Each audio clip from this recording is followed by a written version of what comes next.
બધાને ખબર છે ને, એટલે કોર્સનું હું આ વખતે કોઈ ચર્ચા જ નથી કરવાનો. તમારો જે પીએસઆઈ નો સિલેબસ છે ને એની અંદર 2 લાઈનની અંદર લખેલું છે ખાલી, બરોબર ને. પહેલી લાઈનમાં લખ્યું છે કે ભાઈ રીઝનિંગ જે છે એ 50 માર્કનું, અને બીજી લાઈનમાં લખ્યું છે ગણિત જે છે એ 50 માર્કનું, બરોબર. આવી 2 જ લાઈન છે આપણા સિલેબસની અંદર. હવે એમાં ગણિતમાં શું સમજવું, બરોબર, તો મોસ્ટ ઓફ ટોટલી ગણિત જે છે એ આવે છે, સિવાય કે એક અંતર ઊંચાઈ ત્રિકોણમિતિ આવા ટોપિક જે છે એને 2 કાઢી નાખો તો કઈ વાંધો નથી. બાકી એના સિવાયનું બધી વસ્તુઓ જે છે એ કરવી પડે છે. રીઝનિંગ ની અંદર શું કરવું પડે, તો રીઝનિંગ ની અંદર પણ મોસ્ટ ઓફ ટોટલી વસ્તુઓ જે છે, સિવાય કે આજે છેલ્લે અપડેટ થયા કથન અને નિષ્કર્ષ, તો એવા પણ કરવા પડે છે ટોપિકો, બરોબર.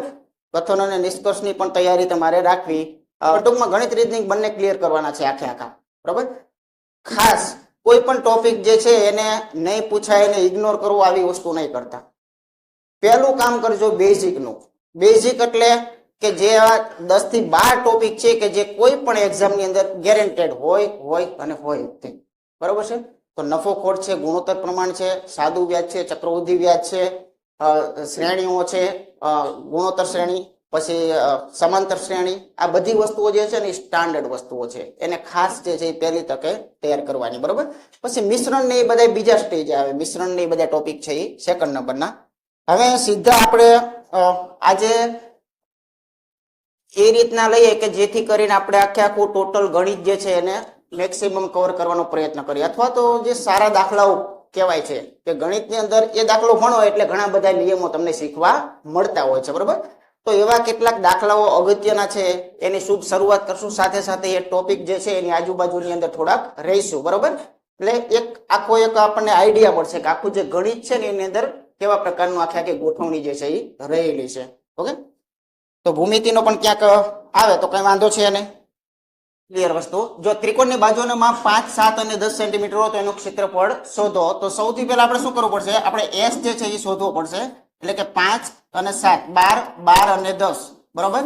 એટલે 22 ને 22 ના અડધા એટલે કેટલા થશે, 11 જે છે આનો એસ મળી ગયો. રેડી. હવે આનું જે ક્ષેત્રફળ છે એના માટેનું ફેમસ સૂત્ર છે, આને ખાસ જરૂર પડે તો લખી રાખજો. અને તમામને હું વિનંતી કરું છું કે અહીંથી બધી વસ્તુઓ છે ને એને થોડું નોટ બનાવજો, બરોબર. કોન્ફિડન્ટ થી ફાવતું હોય તો પણ એનું થોડું ઘણું અડધું સેમ્પલ તમે જરાક લેજો, એટલે પછી તમારે કામ લાગે. ચાલો, તો આનું નાનકડું એવું સૂત્ર છે, એસ ની અંદર 3 બાદ કરવાના એસ માંથી, એસ માઇનસ એ, પછી આવી રીતે એસ માઇનસ બી, અને આવી જ રીતે એસ માઇનસ સી. આ રીતે 3 બાદ બાકી જે છે એ કરવી પડે. તો ચાલો, આવું આપણે 100% કહી શકીએ કે અંદરની સાઈડની અંદર વર્ગમૂળની અંદર અહીંયા આપણે 11 મૂકીએ છીએ. અહીંયા થોડુંક ટૂંકમાં પતાય, કેમ કે આંકડા નાના છે, પછી બધું લખવું એ જરૂરી હોતું નથી પેપરની અંદર. એટલે હવે 11 માંથી પહેલી બાદ કરો એટલે તરત તમને કેટલા મળે, તો કે ભાઈ 6 મળે. ખ્યાલ જ છે આપણને. રેડી. 11 માંથી બીજી બાદ કરો એટલે કેટલા મળે, તો 7 માંથી 11 બાદ કરો કેટલા મળ્યા, 4 મળ્યા, બરોબર. ચાલો, એવી જ રીતે જે 11 છે એમાંથી ત્રીજી બાદ કરો તો કેટલા મળે, તો કે 1 મળે. ઓકે, એટલે અહીંયા ક્લિયર વસ્તુ થઈ ગઈ. 11 × 66 અને ગુણ્યા 4, પણ આખી વસ્તુ વર્ગમૂળમાં છે. 66 ચોકા કેટલા થાય એની સાથે આપણે કોઈ લેવા દેવા નથી, બરોબર. આપણું કામ છે કે આનું વર્ગમૂળ નીકળવું જોઈએ. તો 11 નું નો નીકળે, 6 નું નો નીકળે, ભેગા કરો તો 66 તોય નો નીકળે, પણ આ 4 છે ને એનું નીકળે, બરોબર. તો અહીંયા 2 જે છે એને કાઢી લઈશું. આ ભાઈ અંદર 66 છે એમને પૂરાયેલા રહેશે. તો આનો જવાબ કયો યોગ્ય રહેશે, તો આનો જવાબ જે છે એ આપણે અહીંયા ક્લિયર વસ્તુ થઈ ગયો છે. આ ઓપ્શન જે છે એને જરાક કાઢી નાખશું, કેમ કે આ બીજા દાખલાને ક્યાંક છપાઈ ગયા હશે એવું બને. ક્લિયર વસ્તુ. તો જ્યારે કોઈ પણ ત્રિકોણ આપેલો હોય, સાર્વત્રિક ત્રિકોણ આપેલો હોય, અને જો એનું ક્ષેત્રફળ માગે, ઘણી વખત પૂછેલું છે માટે આપણે પસંદ કર્યો છે, તો એનો તોડ આ એક જ છે. એટલે એટલા માટે આને ખાસ યાદ રાખવું પડે. બાકી ત્રિકોણની વિશિષ્ટતા બદલી જતી હોય, કાટકોણ થઈ જતો હોય, તો એના બીજા તોડ છે, એની માટે આની કોઈ જરૂરિયાત હોતી નથી. ઓકે, તો આ ક્યારે વાપરવું, તો કે જ્યારે યુનિવર્સલ ત્રિકોણ આપેલો હોય ત્યારે, કે જે કોઈ સ્પેશિયલ પ્રકારનો ના હોય ત્યારે. ઓકે, આગળ જોઈએ. ચાલો, બીજો દાખલો પણ ખૂબ સરસ મજાનો છે. ગઈ વખતે ટોપિક લીધો ત્યારે આ બધી વાતો આવી હશે, બરોબર. કે 54 કિલોમીટર પ્રતિ કલાકની ઝડપે ચાલતી ટ્રેનને 1342 મીટર લાંબુ બોગદું જે છે એને પસાર કરવું છે, તો એના માટે 106 સેકન્ડ લાગતી હોય તો ટ્રેનની લંબાઈ કેટલી. આ ટોપિક બહુ મોસ્ટ આઈએમપી છે. તો આ કોન્સેપ્ટ તમને શું કહે છે, તો એક જ વસ્તુ પર આખો કોન્સેપ્ટ ચાલે છે કે ભાઈ ઝડપ એટલે શું, કિલોમીટર પ્રતિ કલાક બરોબર ને, કોઈ પણ ગાડી હોય, બાઇક હોય, એનો સ્પીડોમીટરનો કાંટો એ ઝડપ બતાવે છે અને સ્પીડોમીટરના કાંટાની અંદર હંમેશા શું લખ્યું છે? km પ્રતિ h લખેલું છે. તો આના ઉપરથી ખબર પડી કે km પ્રતિ એટલે કે અંતરના છેદમાં શું આવે છે? સમય. બરોબર ને, અંતરના છેદમાં સમય એટલે શું થશે? ઝડપ થશે. આમાંથી 3 પાંખિયા છે, એક ઝડપ, એક અંતર અને એક સમય. કોઈ પણને તમે પકડો એટલે એનું સૂત્ર બને. એટલે એનો મતલબ એમ થયો કે આમાંથી 3 સૂત્ર આમાંથી બને, ખાલી આઘા પાછા કરવાથી બને. બરોબર, એટલે ત્રણેયને ન ગોખવાના, આ એક પાકું સિમ્પલ કરવાનું છે. ચાલો, તો આમાંથી કોઈ પણ નું તમે લાવી શકો. તમને એમ થાય કે ભાઈ મારે ટ્રેનની લંબાઈ શોધવી છે. લંબાઈ એટલે શું થાય? અંતર. તમને એમ થાય મારે અંતર શોધવું છે, સીધું અંતરથી સ્ટાર્ટ કરવું છે, ચાલે. અત્યારે સીધી કિંમતો મૂકવા માંડો તોય ચાલે, એનાથી કોઈ ફેરફાર થતો નથી. બરાબર, તમને જે ઠીક લાગે એ કરી શકો છો. આમાંથી અંતરને કરતા બનાવો ને એટલે સમય ગુણ્યા ઝડપ જે છે એનું પાછું લખી શકાય. પણ એવો ટાઈમ બગાડવો નથી, ખાલી આ તમને સમજૂતી આપું છું કે એવું કરવું હોય તો સીધું કરી શકાય. આપણે સીધી શરૂઆત કરીએ. ભાઈ ઝડપ કેટલી છે? તો કે ભાઈ 54 જે છે કિલોમીટર પ્રતિ કલાક આપેલી છે. બરોબર, હવે ટ્રેનને 1342 મીટર લાંબુ બોગદું પસાર કરવું છે. બરોબર, દાખલા તરીકે માનો કે આ જે છે એ કોઈ ટનલ છે અને આ જે છે એ કોઈ ટ્રેન છે. આને પસાર કરવું હોય ત્યારે અંતર કેટલું કાપે? તો એક તો જો ટ્રેન જે છે એના જેટલું એટલું અંતર એને પહેલા કાપવું પડે. બરોબર, અને પ્લસ આખું બોગદું છે એના જેટલું કાપવું પડે. એટલે બંને જે છે એના જેટલું અંતર એને ખરેખર આપવું પડે. આની જગ્યાએ જો કોઈ થાંભલાને પસાર કરવો હોય તો થાંભલાને કોઈ પહોળાઈ ન હોય, માણસને કોઈ પહોળાઈ ન હોય, વૃક્ષને કોઈ પહોળાઈ ન હોય, તો એને પસાર કરવામાં કેટલું અંતર કાપવું પડે? માત્ર ટ્રેનને પોતાના જેટલું. કે આ છેડેથી આને ટચ થઈ ગઈ, હવે આખી ટ્રેન જે છે આ બાજુ જ્યારે આમ આ રીતે ગોઠવી જશે ત્યારે આપણે એવું બોલી શકીએ કે આ ટ્રેન જે છે એ થાંભલાને પસાર થઈ ગઈ. બરોબર ને, તો એને પોતાના જેટલું જ અંતર જે છે એ કાપવું પડતું હોય છે. ચાલો, તો એના માટે એક વસ્તુ ક્લિયર થઈ ગઈ કે અંતરની અંદર શું કરવું પડે? તો કે ભાઈ અંતર જે 1342 આપ્યું છે એ તો કોનું છે? બોગદાનું છે. આની સાથે ખરેખર શું હોય? ટ્રેન હોય ને, તો આપણે બાજુમાં રાખવું પડે, કેમ કે નથી આપેલું. બંને ભેગા કરો એટલે અંતર ખરેખર કહેવાય. બરોબર, સમયની જરાક વાત કરીએ તો 106. હવે એક ખાસ ધ્યાન રાખો કે જો ઝડપ છે એ કિલોમીટર પ્રતિ કલાકમાં આપેલી છે, સાથે અંતર છે ને મીટરમાં આપેલું છે. બરોબર, એટલે અને વળી પાછું આ જે છે એ પણ સેકન્ડમાં આપેલું છે. એટલે આખા દાખલાને મીટર પ્રતિ સેકન્ડ વાળો કરવો પડે. બરોબર ને, અને કાં તો આખા દાખલાને કિલોમીટર પ્રતિ કલાક વાળો પણ કરવો પડે. હવે શું કરવું પડે એ આના પરથી આપણને ખ્યાલ આવે. તો કે અહીંયા સ્પષ્ટ એને લખેલું છે કે ભાઈ મારે તો મીટરમાં જ આની લંબાઈ જોઈ છે. દાખલાને મીટર તરફ લઈ જવા માટે આનું સિમ્પલ આપણે ગઈ વખતે પણ વાત કરી હતી, ફરી કહી દઈએ કે કિલોમીટર પ્રતિ કલાક છે એને આપણે 5/18 વડે આપણે ગુણાકાર કરીએ એટલે આખો મામલો શું બને? મીટર પ્રતિ સેકન્ડ. ઓકે, બેઠામાં એટલે ઉડાડો તો ઉડાડી શકો છો, આઘા પાછા કરવા હોય તો કરી શકો છો. તો 18 તેરી, બરોબર ને, 18 તેરી 54. હવે બીજું શું કરી શકાય? તો આ 5 તેરી 15 છે, આને અહીંયા બાજુમાં લાવવું હોય તો લાવી શકાય. બરોબર, અથવા આમ કરી શકાય. જો તમને બતાવું, જો આટલો સાદુરૂપની અંદરથી આપણે હવે કઈ બાજુ જઈ શકાય એમ. ઘણી વખત તો ગુણાકાર બહુ મોટા પણ થઈ જાય, આપણે ભૂલના કારણે મોટા થઈ જાય, બાકી હોય ખરેખર નાના. આમ છે, જોઈ લો. જો નવા મિત્રો છે અને જૂના પણ છે, એટલે મારી માટે તો બેયનું મુશ્કેલીનું કાર્ય છે કે જો નવાને સાચવવા જઈએ તો એકદમ ઝીણું ઝીણું લેવું પડશે, અને જૂનાને જો સાચવવા જઈએ તો નવા કહેશે કે આ શું કરે છે એ ખબર પડતી નથી. હા, બરાબર. પણ મધ્યમ આપણે રસ્તો કાઢીએ, ભલે થોડું ભણીએ પણ સારું ભણીએ, ક્વોલિટી વાળું ભણીએ, એકમાંથી બીજી 3 વસ્તુ આપણને આવડી જાય એવું ભણીએ. બરાબર, ચલો આ કરતા બનાવ્યા છે સિમ્પલ. આ જે ભાગાકારની વસ્તુ અહીંયા મેં મૂકી એટલે આવું કંઈક થાય છે. મારો ટાર્ગેટ તો અહીંયા છે, હજુ તો વાર છે, એ મળવાની ઘણી વાર છે, કેમ કે આ મોટું પદ એને નડી રહ્યું છે. બરોબર ને, સાદુ રૂપમાં ઘણી તકલીફો પડતી હોય છે. આનું શું કરી શકાય? આ 530, 530, બરોબર ને, આ શું છે? 530 છે. બરોબર ને, આ બે નો ગુણાકાર. તો આ ખરેખર શું છે? 9, 3 તેરી 9 અને 5 તેરી 15, એટલે 1590 છે. આ બાજુ 1590 છે, સામે શું છે? 1342 છે, અને બાજુમાં x હજુ જીવે છે. રેડી? આ જે પદ છે ને ધક્કો મારીને અહીંયા લાવો એટલે સિમ્પલ શું થાય? બાદ બાકી થાય. તો અહીંયા શું થશે? 1342 છે, એમાંથી બાદ થશે.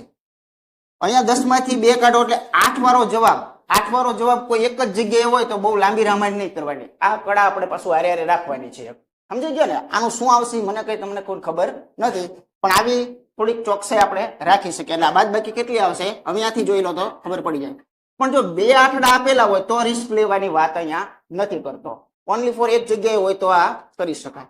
ઓકે, ચાલો તો આનો જવાબ એ જે છે એ યોગ્ય છે. આગળ જોઈએ મિત્રો, કનુ અને મનુની માસિક આવકનો ગુણોત્તર જે છે એ 5:7 છે. બંને દર મહિને 10,000 બચત કરે છે અને ખર્ચનો ગુણોત્તર 2:3 છે. તો કનુની આવક શોધો. ગુણોત્તર પ્રમાણનો દાખલો પણ કહી શકાય અને આવક, ખર્ચ અને બચતનો દાખલો પણ કહી શકાય. બહુ સારી પેટર્ન છે, ધ્યાન રાખજો ખાસ. ચાલો, આ કનુ છે, આ મનુ છે. સૌ પહેલા શું કરીએ તો એની આવક જે છે ને એના વિશેનો કઈ ગુણોત્તર આપેલો છે. જુઓ તમે, આવક જે છે એમાં શું કે છે, 5:7 આવી રીતે કંઈક કે છે. બરોબર, આવકનો ગુણોત્તર આપ્યો છે. હવે જે આવક છે ને એ મુખ્ય સ્ત્રોત કહેવાય, મેઇન રકમ કહેવાય કોઈ પણ વ્યક્તિ હોય એની. બરાબર, હવે આવકમાંથી જો કોઈ વસ્તુનો ખર્ચો કરે તો એ બાદ થાય તો આપણને બચત મળે. ખ્યાલ આવ્યો ને? બરોબર, અને જો આવક જે છે એમાંથી દર મહિને 10,000 કદાચ બચાવતો હોય તો એ ખર્ચો કેટલો કરે છે ને એ પણ ખબર પડી જાય. આ બે ઊંધાહવડી પ્રોસેસ છે. આવક છે એ મેઇન જથ્થો છે. આવકમાંથી જો ખર્ચાને કાઢી નાખો તો અહીંયા કેટલા રૂપિયા વધ્યા એ મળતું જ હોય હંમેશા. બરોબર, અને આવકમાંથી કદાચ તમને બચત જાણતા હોય કે મારી આવક જે છે એ 50,000 ની છે અને હું દર મહિને 30,000 છે એ બચાવું છું, તો આપોઆપ તમને ખર્ચો મળશે તો તમે 20,000 વાપરો છો. ઓકે ને? એટલે એક વસ્તુ ખ્યાલ છે. અહીંયા જે ખર્ચ જે છે એ ખર્ચ તમને ગુણોત્તરમાં આપેલો છે 2:3. આ બે ના વચ્ચેનો જે ગેપ છે ને એ શું બતાવે છે? બચત જ બતાવે છે ને. હા, આવકમાંથી ખર્ચ કદાચ કાઢશું તો એ બંને વચ્ચે જે કંઈક છે ને સંબંધ એ બચતનો છે. બરાબર, તો ખાસ એ જોઈશું. આ જ કોન્સેપ્ટ ક્યાં લાગે? ઉંમરમાં લાગે. હાલની ઉંમર આટલી છે, 10 વર્ષ પછી ઉંમરનો ગુણોત્તર આ છે, તો એ બે વચ્ચેનો ગેપ રહ્યો ને 10 બતાવે છે.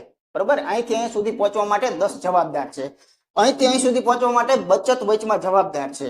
બરાબર, ચાલો ભાઈ, ડબલ ગુણોત્તર જે છે એની અંદર સિમ્પલ એક કોન્સેપ્ટ આજીવન યાદ રાખજો કે બેના ગુણોત્તર જે છે મેં ચેક કરો. બાદબાકી અહીંયા બાદબાકી ચેક કરો કેટલી મળે તમને? કેટલી મળે? 3. અહીંયા ચેક કરો કેટલી મળે? 4. જો આ બંનેનો બાદબાકીનો તફાવત સમાન ન થતો હોય તો નવો ગુણોત્તર બનાવવો પડે. બરાબર, એટલે એક શોર્ટકટ જે છે એ સરસ મજાને આપણે અત્યારે અહીંયા વાપરીએ છીએ. જોજો ખાસ. ખબર પડી ગઈ કે આ બેના અંતર સરખા નથી. અંતર સરખા નથી. જો સેજ હજુ વિચારીએ, ઘણા ન ખબર પડતી એને કહું કે આમાંથી આ બને છે એની પાછળ એક તત્વ જવાબદાર હતું જેનું નામ હતું 10,000. બરોબર ને? આ 10,000 જે છે ને એ બંનેમાં પાછા જુઓ દર મહિને, જુઓ સામે વાંચો, બંને. એટલે આમાંય 10 નું ફેર છે, આમાંય 10 નો ફેર છે. પણ આ લોકોને પૂછવા જઈએ તો આ લોકો કે છે કે અહીંયા 3 નો ફેર છે, અહીંયા 4 નો ફેર છે, માટે નો ચાલે. આ ફેર પણ એકમમાં સમાન હોવો જોઈએ, એટલા માટે હું આને બદલાવીશ. કોઈ એમના બદલાવતો નથી. બરાબર, ચાલો આ બંને વચ્ચેનો ગેપ જોઈએ તો એકડા જેટલો છે, આ બંને વચ્ચેનો ગેપ જોઈએ તો બગડા જેટલો છે. હવે આ બેને ક્રોસિંગમાં ગુણી નાખવાના એટલે નવો ગુણોત્તર અને જવાબ બંને તરત તમને મળી ગયા. ચાલો, એકડા ઉપર ગુણો એટલે કઈ ફેરફાર ન થાય. 5 ના 5, 7 ના 7. બગડા નીચે ગુણો એટલે 4 અને કેટલા થશે? 6. આ શા માટે કર્યું? આ એટલા માટે કર્યું કે આમાંથી અહીંયા પહોંચતી વખતે ગાળો કેટલો? 1 નો. આમાંથી અહીંયા પહોંચતી વખતે ગાળો કેટલો? 1 નો. હવે આ સાચું બોલ્યા. બરોબર, બંનેમાં 1-1 રૂપિયાની બચત, બંનેમાં 1-1 રૂપિયાની બચત. રોકડા ગણીએ તો બંનેમાં 10-10 ની બચત, બંનેમાં 10-10 ની બચત. રેડી?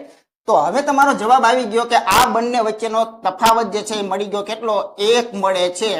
તો 1 જે છે એ મૂલ્યને શું કહેવાય? 10,000 જે છે એ કહેવાય. એકડાના મૂલ્યને, કેમ કે આ પણ એ જ બતાવે છે. જો 5 રૂપિયા, સાંભળજો હવે ખ્યાલ આવશે, 5 રૂપિયા કમાય, 4 રૂપિયાનો ખર્ચો કરે તો બચત કેટલી હોય? 1 રૂપિયો થાય. 7 રૂપિયા કમાય, 6 રૂપિયાનો ખર્ચો કરે, બચત કેટલી હોય? 1 રૂપિયો. આ એકમ ભાષામાં થયું, પણ વાસ્તવિક બચત શું છે? 10,000 છે. તો આ એકડો જે છે એ કોનું પ્રતિનિધિત્વ કરે છે? 10,000 નું. કે એકડો એ બચત, 10,000 એ બચત. એટલે એકડાના મૂલ્યને જો 10,000 કહેવાતું હોય તો આ બધા એકમોને તમારે જે જોઈ તે મળે. એમાં કોની માંગી છે? કનુની માંગી છે.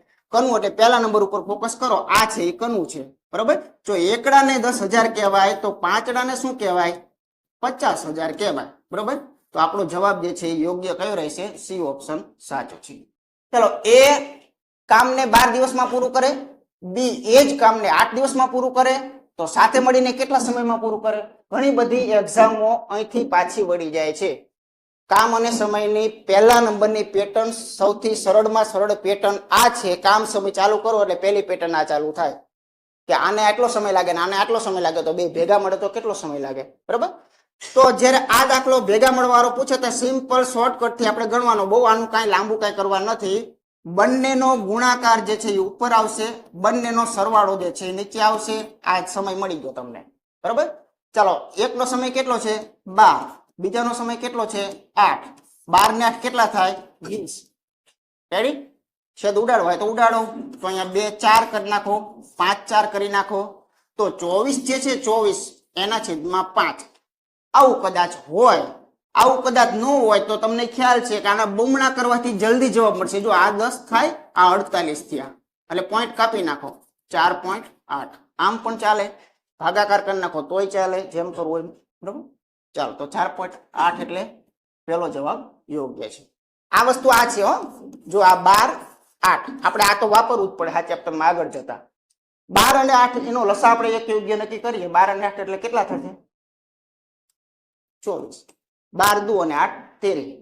તો 12 દુ 8 13, ટોટલ કામ 5. બંને ભેગા મળે તો 5 કામ કરે. હવે બંને સાથે મળે તો સમય કેટલો લાગે? તો જો એને કામ કેટલા કરવા છે? 24 જેટલા કામ કરવા છે. ભેગા મળે એટલે કેટલા કામ કરે છે? 5. થઈ ગયા ભેગા? અહીંથી જોવો જોઈને અહીંયા ભેગા થઈ ગયા દાખલામાં. રેડી? તો આ જે છે સ્ટાન્ડર્ડ પેટર્ન છે. આની માટે શોર્ટકટ પણ લખી શકાય. ચાલો, આ દાખલો પણ મોસ્ટ આઈએમપી છે. ગુણોત્તર પ્રમાણની અંદરથી જ્યારે કોઈ 2 કે 3 ના પ્રમાણો આપવામાં આવે અને એના પરથી કોઈ ત્રીજું પ્રમાણ જે છે એ માગે, બરોબર? તો જો પહેલા પેટર્ન સમજીએ. a જેમ b બરાબર 2:3, b જેમ c બરાબર 2:3, c જેમ d બરાબર 3:4. તો a જેમ d શોધો. કાંઈ પણ માગી શકે. a જેમ b જેમ c જેમ d બધું માગી શકે. abc માગી શકે, bca માગી શકે, a અને b માગી ab માગી શકે, કોઈ પણ ac માગી શકે, bd માગી શકે, બધી વાતો કરશું. ચાલો, આને શોર્ટકટ પહેલા યાદ કરી નાખીએ. આવો જ્યારે પ્રશ્ન આવે ત્યારે તમારે સિમ્પલ એકદમ ટૂંકમાં કઈ રીતે પતાવવાનું થશે. કોઈ પણ માગે, બધા માટે કોમન રસ્તો આપું છું. તો એને શું માંગ્યું છે પહેલા એ ટાર્ગેટ વિચારો. a થી d, બરોબર ને? a થી d માંગ્યો છે. આ a થી શુભ શરૂઆત થઈ અને અટકવાનું ક્યાં છે? છેલ્લા આંકડા d અટકવાનું છે. પૂરેપૂરી રેન્જ માંગી લીધી, બરોબર ને? તો આની માટે શું કરાય? a અને d જે છે એ આપણે જોતો છે, ad. તો સિમ્પલી ચાલો લખવા માંડો. 2 થી ઉપડો 3 ગયા, પછી અહીંયા 2 થી ઉપડો 3 ગયા, અને અહીંયા 3 થી ઉપડો 4 ગયા. રેડી ભાઈ? જો હું શું કર્યું, ખાલી સિમ્પલ લખી નાખવાનું, કેમ કે a થી ઉપડવાના છે ને છેક d સુધીને જવાના છે. તો બધી યાત્રા જે છે એ કરી નાખવાની પૂરેપૂરી, બધા સ્ટેશનો લઈ લીધા. હવે આ ભાગ ને આ ભાગ, ગુણોત્તરનો એક નિયમ છે કે ગુણોત્તર ત્યારે જ કહેવાય કે જ્યારે એમાં કોઈ સામાન્ય બંનેમાંથી નીકળે એવું પછી રહેવું જોઈએ નહીં. એ ગુણોત્તરની ખાસિયત છે, બરાબર ને? તો ડાબી સાઈડ ને જમણી સાઈડ માંથી ઉડે એટલું ઉડાડો. તો જો આ 2 દુ, આ તો જાણે થઈ જાય. પછી આ 3, તો આ 3 ગયા ભાઈ. આ બગડો, તો આ બગડો ગયો. તો મારા ભાગમાં શું વધ્યું? તો કે એકડો. કઈ નથી એટલે એકડો. તમારા ભાગમાં શું વધ્યું? તો કે તગડો. તો આનો જવાબ કયો આવશે? ડી ઓપ્શન યોગ્ય. આ એડી શોધો. કાલ સવારે કોક આમ માગશે કે આ 3 પાંખિયા હોય તો બી જેમ ડી શોધો. શું માગે ભાઈ? બી જેમ ડી શોધો. આવું માગશે, બી જેમ ડી. હવે કોને પસંદ કરવાના એ જ ખાસ શીખવાનું, બીજું તો આમાં નવું જ કઈ છે નહીં, બરાબર? તો જો બી થી ઉપાડો અને ગાડી ડી અટકાડો. બી થી ઉપાડો એમ કીધું. ઘણાને વિચાર આવતો બી તો આમાં છે, અહીંથી એમ ન ઉપડે. જોડીમાં પેલો સ્ટાર્ટિંગ પોઈન્ટ એ હોવો જોઈએ, બરાબર? બી થી ઉપાડો, ડી અટકો. તો બીસી વાળી જોડી શું છે? 2 અને 3. સીડી વાળી શું છે? 3 અને 4. વાત થઈ ગઈ પૂરી. ગુણોત્તરનો નિયમ છે કે તમારી બાજુ મારી બાજુ બધામાં સામાન્ય કાઢવું પડે. તો આ તગડા નીકળી જાય છે. આ બાજુમાં હજુ પણ સામાન્ય છે. જુઓ 2 દુ, તો મારી ભાગમાં શું આવશે? 1. તમારા ભાગમાં શું આવશે? 2. તો આનો જવાબ એ થશે. રેડી? કદાચ કોઈ એવું માગે એસી શોધો, એ જેમ સી શોધો, એ જેમ સી શોધો, આવું કદાચ કોઈ માગે તો એ થી ગાડી ઉપાડવાની છે સ્ટાર્ટિંગ પોઈન્ટ. અને સી જે છે એનો એન્ડિંગ પોઈન્ટ જે છે એ લેવાનો છે, આ નો લેવાય. હું પહેલા જ બોલું છું એન્ડિંગ પોઈન્ટ આ સી નહીં લેવાનો, બરોબર. ચાલો તો આ અહીંયા તમે આ બંને ઝુમખા છે એ લખવા પડશે તમારે પહેલા જ 2:3 છે એ લખી નાખો અને 2:3 છે એ લખી નાખો. ચાલો ડાબા જમણામાં કઈ સામાન્ય નીકળે છે નહીં ને, બગડા ને તગડામાં કોઈ સામાન્ય હોય નહીં. સામાન્યની વાત પતી ગઈ હોય તો 2 દુને કેટલા થશે 4 અને 3 3 કેટલા થશે 9. તો આનો જવાબ 4:9 આપશો. ઓકે, તો આમાંથી આવી પેટર્નો જે છે કોઈ પણ પૂછે આવી રીતે સોલ્વ કરી શકાય. અન્ય રીતે કરવું હોય તો બીજી બધી રીતે થતું હોય છે, ઘણી બધી રીતે થતું હોય છે, બરોબર. ટોપિક આપણે ભણતા હોય ત્યારે બધા પ્રકારનું આવતું હોય છે, પણ જો આવા પ્રકારનું આવે તો એને આમ સોલ્વ કરી શકાય. આગળ જોઈએ, ઉંમરમાંથી સરસ દાખલો છે. અત્યારે પિતાની ઉંમર પુત્રની ઉંમરના 4 ગણી છે. 10 વર્ષ પછી પિતાની ઉંમર પુત્રની ઉંમરના 2.5 ગણી થશે તો હાલ પુત્રની ઉંમર કેટલી? ઉંમરના દાખલા છે ને એ ગુણોત્તરના જ દાખલા છે, સમજી લેજો, બરાબર. અને ઉંમરના દાખલા 80% વિકલ્પ પરથી પણ થઈ જતા હોય છે, બરાબર. એમ પણ કરી શકાય કે આ બધી આ પુત્રની ઉંમર શોધો એટલે આ બધી ઉંમર કોની છે? પુત્રની છે, બરાબર. તો એવું પણ કરી શકાય કે હાલ પુત્રની ઉંમરો આ છે તો આ સંબંધ મુજબ હાલ પિતારી 4 ગણા થાય ને થાય. વિકલ્પ પરથી કરો તો થાય, પુત્ર પરથી પિતા મળશે આ પહેલા સંબંધમાં, બરાબર. પછી એ સંબંધોને 10 વર્ષ પછીના સંબંધો બનાવી નાખો એટલે 10 ઉમેરી નાખો એટલે તરત જ તે બધા વિકલ્પો 10 પછીના બની ગયા.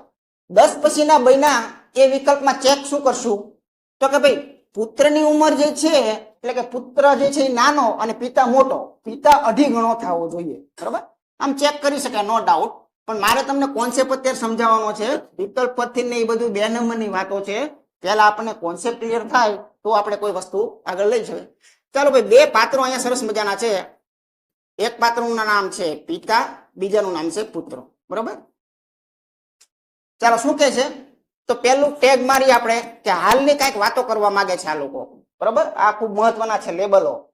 અત્યારે કઈક વાત કરે છે કે પિતાની ઉંમર પુત્રની ઉંમરના 4 ગણી છે. હંમેશા આ કોન્સેપ્ટમાં એક ક્લિયર વસ્તુ છે કે આપણા વાસ્તવિક જીવનનો કોન્સેપ્ટ છે એટલે ક્યારેય આની અંદર આવી વસ્તુઓની અંદર ક્યારે આવા ડાઉટ ન થવા જોઈએ કે આ 2 માં કયું આવતું હશે. 4 ગણું એટલે આ કરું કે આ કરું.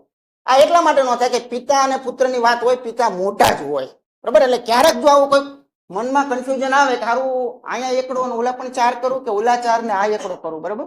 તો આમાં કોઈ ભૂલને શક્યતાઓ મિત્રો નથી, એટલા માટે કે આ વ્યવહારુ ઉદાહરણ છે.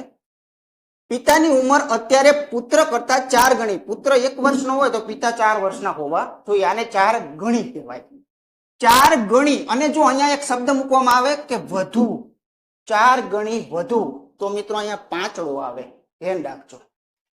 આની 4 ગણી એટલે ચોગડો થયો, એટલી વધુ તો ચોગડા જેટલી વધારે પાછી કરવી પડે એટલે 1 ની 1 તો છે જ તે, પણ +4 વધારે છે તો અહીંયા 5 લખાય, ધ્યાન રાખજો ખાસ. ચલો હાલનું કોન્સેપ્ટ ક્લિયર થઈ ગયો. 10 પછી આ લોકોને 10 પછી લઈ જાઓ. આ ગેપ જે છે એ શું બતાવે છે? 10, બરોબર. 10 પછી આ લોકોને લઈ જાઓ. 10 પછી સંબંધને વાંચો. શું કહે છે? પિતા જે છે એ પુત્ર કરતા 2.5 ગણા થશે, બરોબર. મોટા તે ટૂંકમાં આમ જો દેશી ભાષામાં કહીએ ને આ 1 વર્ષનો હોય ને તો આ કેવડો થાય? 2.5 નો થાય. ગુજરાતી વાક્યને ગણિતમાં આપણે ટ્રાન્સલેટ કર્યું. પહેલો આ રીતે થાય. હવે ગુણોત્તર ક્યાંય પોઈન્ટમાં ન હોય, ગુણોત્તર ક્યાંય અપૂર્ણાંકમાં ન હોય, ધ્યાન રાખજો. આ જ વસ્તુનું બીજું નામ શું છે ખબર છે? બીજું નામ આ છે 5/2 છે ને. આ દશાંશ કહેવાય, આ અપૂર્ણાંક કહેવાય, બરોબર. આ 2 સ્વરૂપનું સમાન મૂલ્ય દર્શાવે છે. આના બદલે કદાચ આ મૂકો ને તોય આપણું સોલ્યુશન હજુ ન થયું કહેવાય. સાંભળજો, કેમ કે ગુણોત્તરનો નિયમ છે. આ મૂકવાથી પણ આ વસ્તુ હજુ સાચી નથી, બરોબર. પણ હા, ચોક્કસ રસ્તો મળે છે કે જે છેદ છે એ ક્યાં ધક્કો મારે? બાજુમાં જાય, બરોબર. એટલે આ સાચો બગડો જે છે એ સામે જાય. આ હકીકતમાં 2.5 ગણી એટલે શું બતાવે છે? આ બતાવે છે ભાઈ. આ જે છે જો 5 હોય તો આ જે છે 2. એટલે આવું ક્યાંય લખ્યું નહોતું પણ આપણે આમાંથી સમજી લીધું કે આનું આ થાય. આ ગેપમાંથી આ ગેપ નો સંબંધ જે છે ને કઈક 10 નો છે, બરોબર ને. તો પેલા આ ગેપના સંબંધો આપણે ચેક કરીએ. તો આ સંબંધ ચેક કરો તો એકડાનો, આ સંબંધ ચેક કરો તો એકડાનો. જો સમાન ગુણોત્તરની પેટર્ન લાગી, બે જ પેટર્ન છે, કા અહીંયા સમાન થાય એટલે દાખલો પૂરો થાય. જો સમાન ન થાય તો નીચે નાનો તફાવત ઉપર ગુણો, ઉપર નાનો તફાવત નીચે ગુણો. હમણાં કહ્યું હતું એ જ તે. આ બે જ કોન્સેપ્ટ છે ને, એ ફેવરેટ છે આખા ગણિતમાં અને બધે કામ કરે છે. મિશ્રણમાં આવે, આમાં આવે, કોઈ પણ જગ્યાએ બે ગુણોત્તરની વાતો હોય અહીંયા આ વસ્તુઓ થતી હોય છે. ચાલો તો અહીંયા વાત પૂરી થઈ ગઈ ભાઈ, કે અત્યારે જો પિતા 4 વર્ષના હોય તો 10 વર્ષ પછી પિતા 5 વર્ષના થાય તો મોટા કેટલા થયા? 1 જેટલા થયા, બરોબર ને?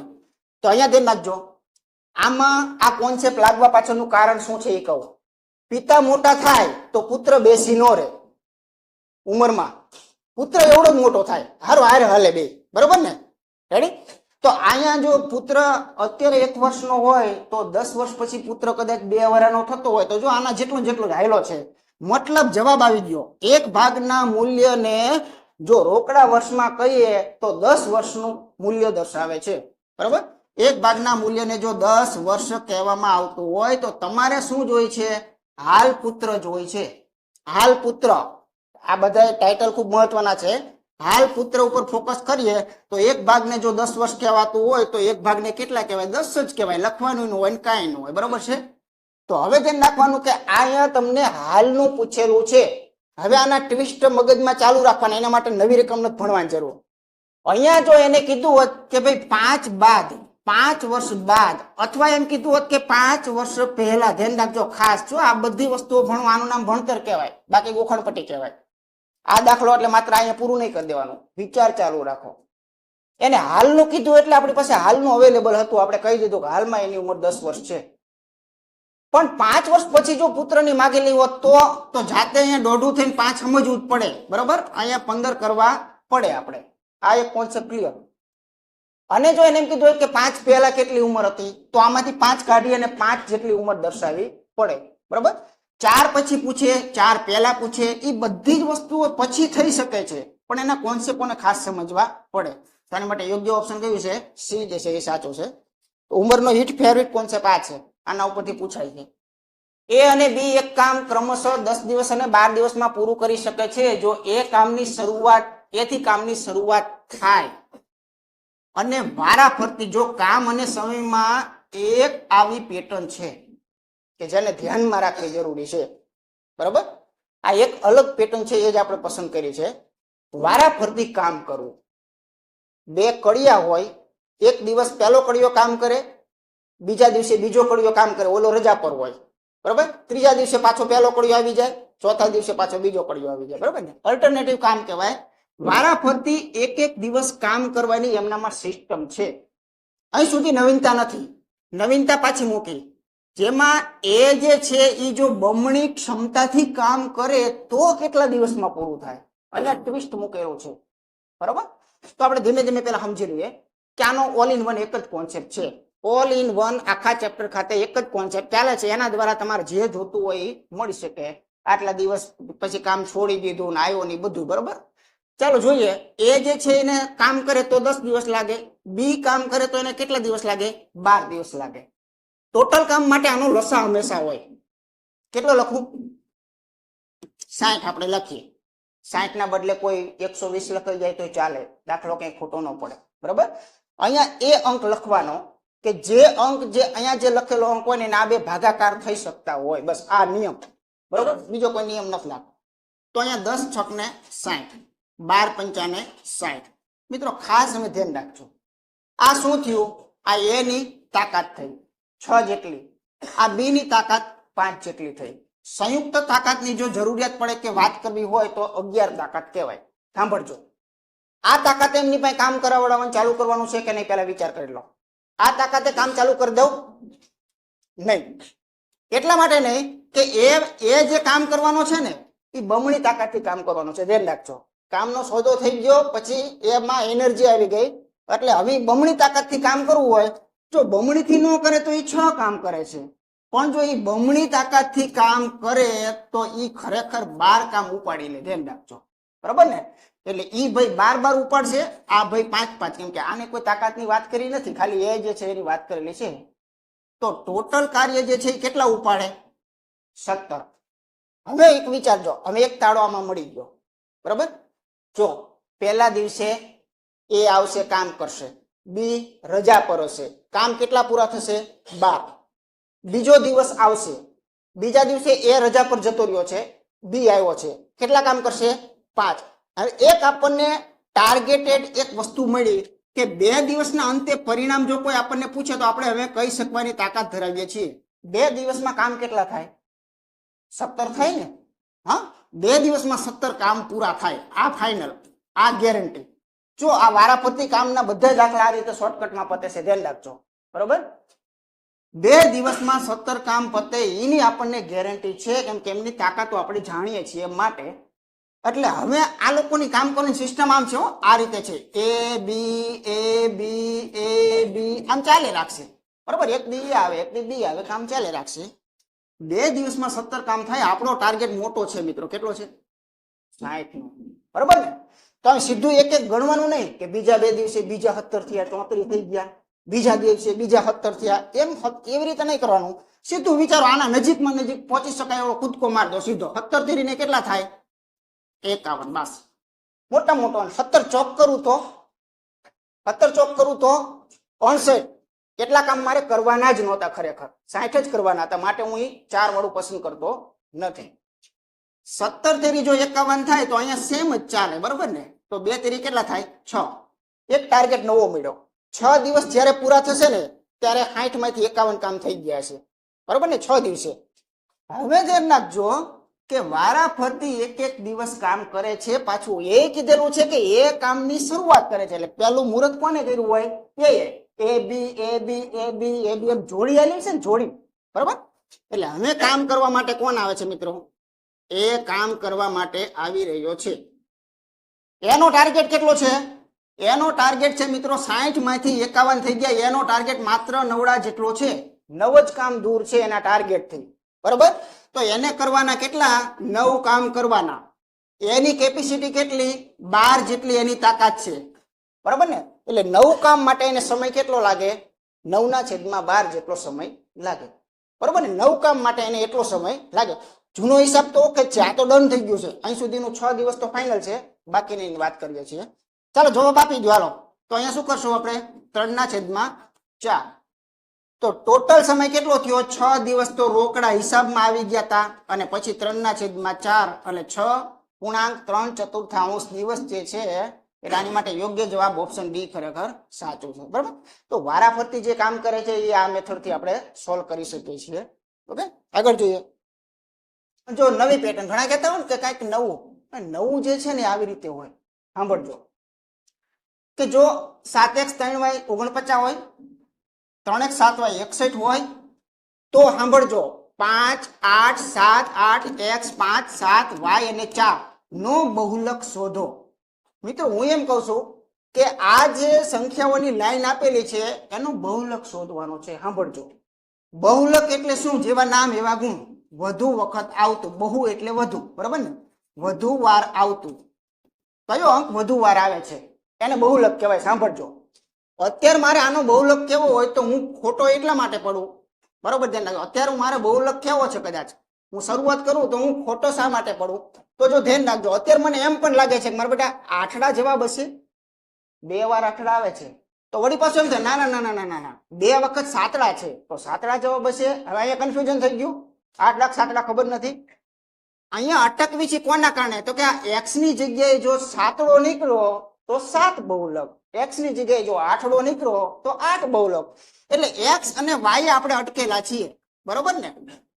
જ્યાં સુધી આ લોકો ખુલાસો નહીં કરે ત્યાં સુધી આપણે કહી શકશું નહીં કે આમાં બહુલક કોણ છે. ખુલાસો કરવા માટે એને શું કર્યું? તો કે કઈ નહીં, 2 સમીકરણ બીજગણિતના મૂક્યા, બરોબર ને? એને કોમ્બો તૈયાર કર્યો, બીજગણિત સાથે આંકડાશાસ્ત્ર. બનાવી શકાય ને આવું? કેમ કે બહુલક શોધવા માટે સંખ્યા પર ફોકસ કરવાનું હોય, એમાં 2 સંખ્યાને દબાઈ દીધી, દબાવેલી સંખ્યા લાવવા માટે એને બીજગણિત વાપર્યું. તો આવું કરી શકે તો આ બધા બેઝિક કોન્સેપ્ટ છે, બરોબર?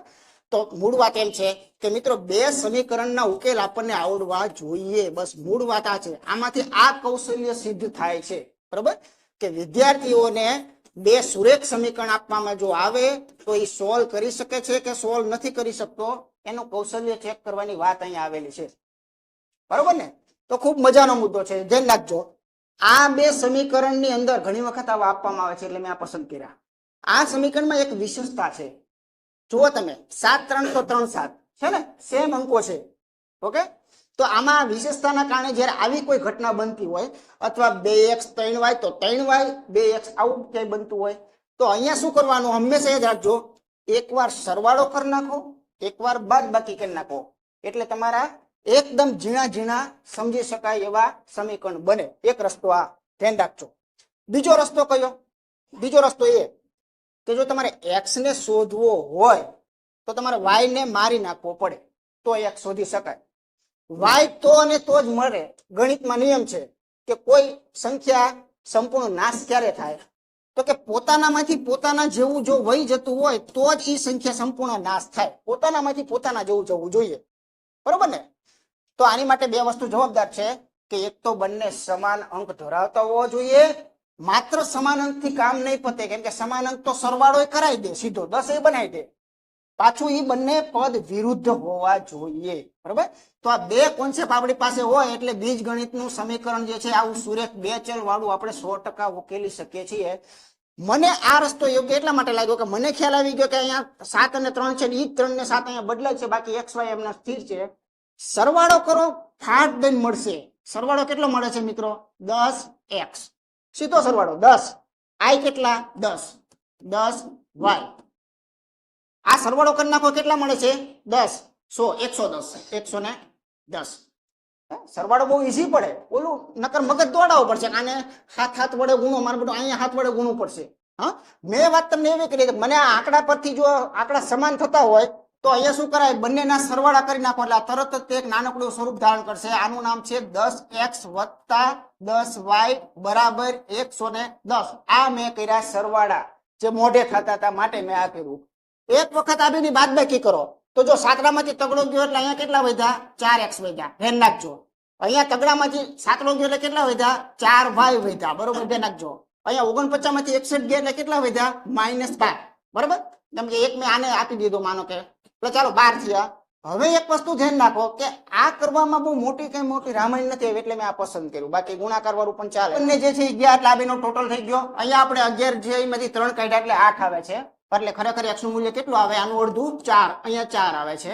હવે કલ્પના કરો કે બે સંખ્યાઓને ભેગી કરો 11 થાય છે, એમાંથી એક તો ચોગડો છે, તો બીજું શું હોય?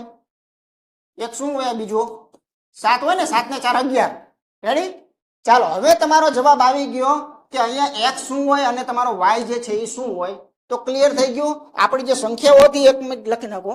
ચાલો, આનો બહુલક શોધવામાં આપણે અટકાતા ક્યાં? તો કે અહીંયા અટકેલા હતા. આ ભાઈ કોણ છે એ ખબર નહોતી તો એ ભાઈ તો નક્કી થઈ ગયા કેટલા છે? 4 છે.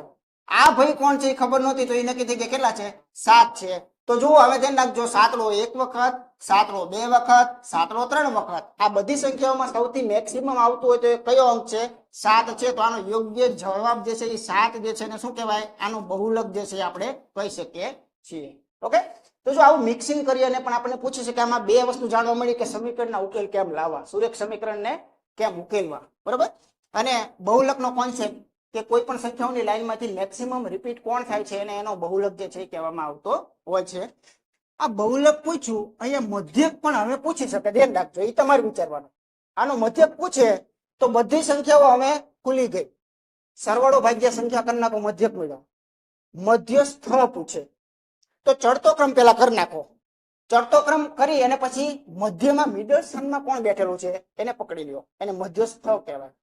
તો મધ્યક, મધ્યસ્થ અને બહુલક ત્રણેય કોન્સેપ્ટ માંથી આમાં કોઈ પણ સેપરેટ પૂછવાની શક્યતા ધરાવે છે. તો આવું આપણે સાથે શીખતા જઈશું બાજુની અંદર. ચાલો, કનુ 20 કિલોમીટર પ્રતિ કલાકની ઝડપે શાળાએ જાય છે તો 10 મિનિટનું એને મોડું થઈ જાય છે. હવે મોડું થાય ચાલે નહીં, બરોબર, એટલે સાહેબ એને વઢે છે એટલે બીજા દિવસે થોડોક એક્ટિવ થાય છે કે આજે મારે મોડું નથી થવા દેવું. એટલે હવે એને શું કરવું પડે? તો કે થોડુંક ફાસ્ટ જવું પડે ને. હા, તો એ ઝડપ વધારે છે. જુઓ, 5 કિલોમીટર પ્રતિ કલાકની ઝડપ જે છે એ વધારવામાં આવે છે તો એનું પરિણામ શું મળે છે એ ખાસ જોઈજો. બરોબર, એના પરિણામમાં જામો થયો, મહેનત કરવા છતાં નિષ્ફળતા મળી એને. આ એના જેવું બન્યું. 5 કિલોમીટરની ઝડપ વધારવા છતાંય પણ હજુ પણ એ બાળક 4 મિનિટ મોડો પાછો પહોંચે છે. સુધારો થયો, ઇમ્પ્રુવમેન્ટ આવ્યું કે જે 10 મિનિટ મોડો પહોંચતો તો એના બદલે કમસે કમ થોડીક ઝડપ વધારી તો હવે 4 મિનિટ જેટલો જ મોડો પહોંચે છે. હજુ એક્ઝેક્ટ ટાઈમે નથી પહોંચી શકતો, બરોબર ને? કાંઈ વાંધો નહીં. તો જો બંને મોડાવાળા દાખલા બની શકે. મેં ગયા વખતે લેક્ચરમાં આ ટોપિક ભણાયો હતો. આની 3 પેટર્ન છે મિત્રો, ધ્યાન રાખજો. 3 પેટર્ન છે. બંને વખતે મોડું થાય, બંને વખતે વહેલા પહોંચે, આવું પણ બને, બરાબર? બંને વખતે વહેલા પહોંચે અને પહેલી વખતે માનો કે મોડો પહોંચે અને બીજી વખતે વહેલો પહોંચે. આવી ટોટલ 3 પેટર્ન આમાંથી પૂછાય છે, ધ્યાન રાખજો. બંને વખતે મોડા થવું, બંને વખતે વહેલા પહોંચવું અને એક ઘટનામાં વહેલો પહોંચે અને ઝડપ વધારી દે અંદાજે તો બીજી વખતે પાછો વહેલો પહોંચી જાય, એવું પણ બની શકે, બરાબર? તો આની 3 પેટર્ન છે. પેટર્ન 3 પણ સોલ્વ કરવા માટે બધું કોમન છે, ખાલી થોડોક આઈડિયા જે છે એ મગજમાં રાખવાનો છે, બરાબર? જો બંને વખતે મોડું થતું હોય અથવા બંને વખતે વહેલા આવતું હોય તો એમાં હંમેશા ધ્યાન રાખજો તફાવતમાં બાદ બાકી થશે, બરાબર? તફાવતમાં શું થશે? બાદ બાકી. અને વહેલા અને મોડાની અંદર હંમેશા સરવાળો જે છે એ થશે. એક નફો ખોટમાં એક કોન્સેપ્ટ આવે છે. મેં કોઈ ખરીદી કરી, 5 રૂપિયાની મને ખોટ જાય છે. સાંભળજો, મને ખોટ જે છે એ કેટલાની જાય છે? 5ની મને ખોટ હાલમાં જઈ રહી છે, 5ની ખોટ જાય છે. એટલે મેં પછી કઈક સુધારો કર્યો, ભાઈ આ 5 રૂપિયાની ખોટ જાય ધંધામાં ન પોવાય, આમાં ગમે કઈક ગોલમાલ કે કઈક કરો એમ કે જેથી કઈ નફો થાય. એટલે મેં કઈક સુધારા વધારા કર્યા પણ હું નફા સુધી તો પહોંચી ગયો. સાંભળજો, બરોબર? હવે મને 5નો નફો થાય છે. તો આ બે વચ્ચેનો જે ગેપ છે, આ બે વચ્ચેનો તફાવત છે ને 0 નો કહેવાય, ધ્યાન રાખજો. હા, ખાડામાંથી તમે નહીં નફા નુકસાને પહોંચ્યા અને પછી તમે નફાએ ગયા છો, એટલે આનું અંતર જે છે ને આનો સરવાળો જ થાય. સેમ કોન્સેપ્ટ કહું છું. 5 વર્ષ પહેલાની ઉંમરો, ધ્યાન રાખજો, 5 વર્ષ પહેલાની ઉંમરો અને 5 વર્ષ પછીની ઉંમરો, આ બંને વચ્ચેનો ગેપ જે છે ને એમાં સરવાળો જ થાય. 5 પહેલાની ઉંમર અને 5 પછીની ઉંમર વચમાં હાલ આવે ને એટલે સરવાળો થાય, બરાબર? તો જો ખોટમાંથી નફાએ પહોંચો છો ત્યારે હંમેશા સરવાળા થાય છે તફાવત શોધવા માટે, બરાબર? આ કોન્સેપ્ટ યાદ રાખજો. અને આવી જ રીતે જ્યારે ભૂતકાળના સમયમાંથી ભવિષ્યના સમયે પહોંચો તોય સરવાળો થાય. આવી જ રીતે પેલા એને 5 મિનિટનું મોડું થતું હોય એનો મતલબ શું થયો કે એ ભાઈ ટાઈમે તો પહોંચતો નથી, બરાબર? 0 ટાઈમે બેલેન્સમાં પહોંચતો નથી, 5 મિનિટ મોડો પહોંચે છે. પછી કઈક કરે છે તો એને હવે કઈક માનો કે એને 6 મિનિટ વહેલો પહોંચી જાય છે. તો આ મોડા અને વહેલો આ બે વચ્ચેનો ડિફરન્સ જે છે એ સરવાળાથી એની અંદર મળશે. કેમ કે મોડા પહોંચવું અને વહેલા પહોંચવું વિરોધાભાસ ક્રિયાઓ છે, એની વચ્ચે એક સેન્ટર આવે છે કે ટાઈમે પહોંચવું. ઓકે, તો આવી રીતે આ 3 કોન્સેપ્ટમાં પહેલા આવી રીતે તાર્કિક રીતે આપણને ખ્યાલ હોવો જોઈએ. જો વચ્ચે તમને સમજાવવું એટલા માટે છું, બાકી નોન સ્ટોપ ગણી પણ શકું છું, બરાબર? 3 એક 2 મિનિટમાં દાખલો જે છે એ પૂરો પણ આપણે થઈ શકે, એમાં કઈ નવીનતા નથી. તો આની માટે સિમ્પલ શોર્ટકટ યાદ રાખશું કે વહેલા મોડાના દાખલા કોઈ પણ તમને સમયાંતર ઝડપમાંથી પૂછે, વહેલા મોડાનો દાખલો કોઈ પણ તમને પૂછે તો સિમ્પલ શોર્ટકટ છે, કોઈ નવીનતામાં કાંઈ છે નહીં. બંને ઝડપો જે છે કે શરૂઆતની ઝડપ ને પછી સુધારા કરેલી ઝડપ, બંને ઝડપનો ગુણાકાર કરો, બંને ઝડપનો બાદબાકી લ્યો અને અહીંયા મૂકી દો તમારો જે તફાવત આવે છે, આ તફાવત સમયનો, બરાબર? સમયનો તફાવત જે છે એ તમારે અહીંયા મૂકી દેવાનો છે. આ તમારો જવાબ થઈ ગયો. ઓકે, ચાલો. પેલા એ 20ની ઝડપે જતો હતો, પછી ભાઈએ શું કર્યું તો કે 5ની વધારી. 5ની વધારી એટલે અહીંયા પાંચડો ન મુકાય, 25ની મુકાય. શું 20 તો હતી, 5ની વધારી એટલે બીજી ઝડપ કઈ કરી? પહેલા દિવસની ઝડપ 20, બીજા દિવસની ઝડપ 25. બેનો તફાવત, બે ઝડપનો તફાવત કેટલો છે? 5 જેટલો છે, તો 5 મૂકી દો. અહીંયા મેઇન વસ્તુ હતી ખાસ શીખવાની કે પહેલી ઘટનામાં ભાઈને 10 મિનિટનું મોડું થતું હતું, બીજી ઘટનામાં ભાઈને 4 મિનિટનું મોડું થતું હતું. એનો મતલબ એમ કે બંને વખતે મોડું જ થાય છે. તો અહીંયા શું આવે? તફાવત બાદ બાકી કરવી પડે, બરાબર? એટલે અહીંયા મિત્રો થશે 10 માંથી 4 જે છે એ કાયદેસર બાદ થાય. આ ઘટના મગજમાં રાખવાની, એટલે તમને યાદ રહી ગયું હોય તો હવે આને કાઢી નાખવું કે આ ખરેખર શું થાય? 6 થાય. રેડી? તફાવતમાં શું મુકાય? 6. જો આ જ દાખલામાં વહેલા અને મોડું વિરોધાભાસ કરી નાખે એટલે સેમ ધ્યાન રાખજો, અહીંયા 14 થશે, 10 વત્તા 4. ઓકે, બસ આટલો ડિફરન્સથી દાખલો બદલાય. આ પેટર્ન જે છે એ ચેન્જ થતી હોય. મિત્રો જાણો છો કે આ મિનિટમાં છે, આ જે છે કિલોમીટરમાં છે, બરોબર? તો આપણી પાસે જે અંતર માંગેલું છે એ હંમેશા શું મળશે? કિલોમીટર કરવું પડશે ને. એટલે આ મિનિટ નો ચાલે, મિનિટના કલાક કરી દો. આ એક જે મિનિટ હતી 6 મિનિટ એને 60 વડે ભાગો એટલે આ કલાક થઈ ગઈ. આ કલાકમાં ઓલું કલાકમાં બધું કલાકમાં, જવાબ 1 કલાકમાં મળે. રેડી? ચાલો જવાબ આવી ગયો. ક્લિયર વસ્તુ છે. અહીંયા 20 13 60 કરી નાખો, 3 દુને 6 કરી નાખો, 5 5 25 કરી નાખો, તો 5 દુને 10 જે છે એ યોગ્ય છે. તો 10 કિલોમીટર પ્રતિ કલાક એની ઝડપ જે છે એ સી ની અંદર સાચી આપણે કહી શકીએ. ઓકે, પ્રાઇમરી નો મુદ્દો છે, ધોરણ 6 7 8 ની અંદર આવતો મુદ્દો છે. ઘાતાંકના તમામ નિયમ જે ચારક નિયમ છે, પાંચક નિયમ છે, મોસ્ટ આઈએમપી જાણતા હોવા જોઈએ જ. કેમ કે ગઈ પીએસઆઈ નું પેપર ખોલશો તો ઘાતાંકના કેટલાય દાખલા તમને એમાં જોવા મળશે, આડકતરી રીતે જોવા મળશે. તો ઘાતાંકના નિયમો જાણવા પડશે, ચાવીઓ જાણવી પડશે. ચાલો, તો સૌથી પહેલા આને બાહ્ય રીતે અવલોકન કરો. તો આ ઘાતકનો મુદ્દો છે જેમાં એક આધાર છે, બરોબર ને? આ જે છે નીચે છે એ આધાર છે, એ આધાર ઉપર ઘાત બેઠેલી છે, બરોબર ને? તો ઘાતક શું કહે છે? તો નિયમ જાણતા હોય તો તમે એની દિશામાં વાળી શકો દાખલાને. નિયમ ન જાણતા હોય તો કઈ દિશામાં વાળવો એ ખબર પડે નહીં. તો આપણને એક ખબર છે કે જ્યારે આધાર સમાન હોય ત્યારે જવાબ નજીક હોય. જો ધ્યાન રાખજો, દાખલા તરીકે આમ કહું છું, એક નાનું સેમ્પલ આપી દો ને એટલે વાત આખી પૂરી થઈ જાય. જો ધ્યાન રાખજો ખાસ. એક આ નાનકડું ઝુમખું મેં લખ્યું, 3 ની x ઘાત બરાબર 3 ની 5 ઘાત. આધાર કેવો દેખાય છે? સમાન ને? તો આ પોતે જવાબ, આ પોતે જવાબ. x = કેટલા હોય? 5 હોય. x બરાબર 5 હોય. રેડી? આ કોન્સેપ્ટ એક કામ કરે છે.